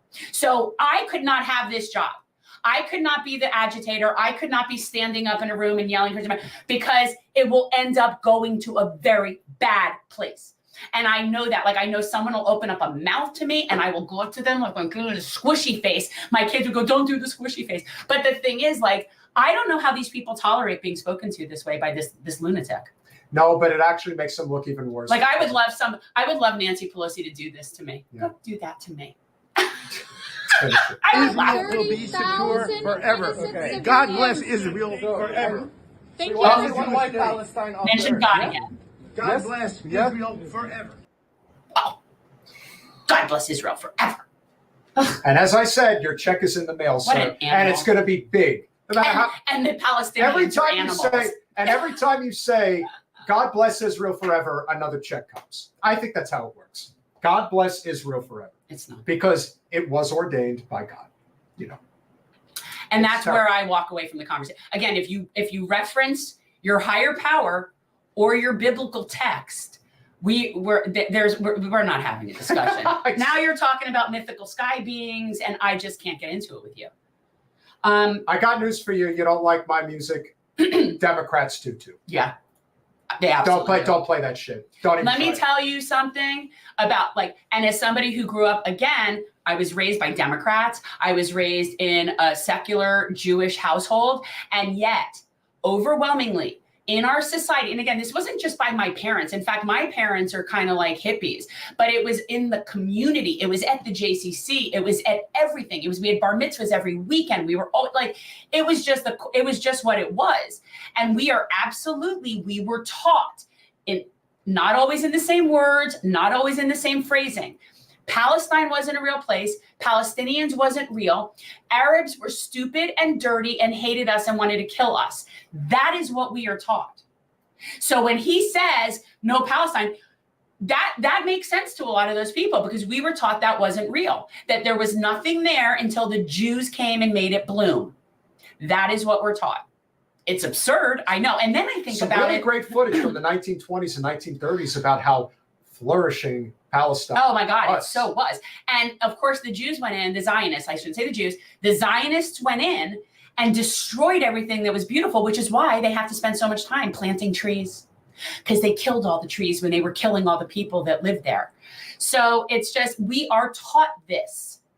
I can't explain it enough. I don't think people realize how young this starts. It's so brainwashing. Nobody's dismissing religion.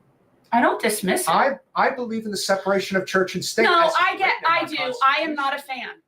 I'm not a fan.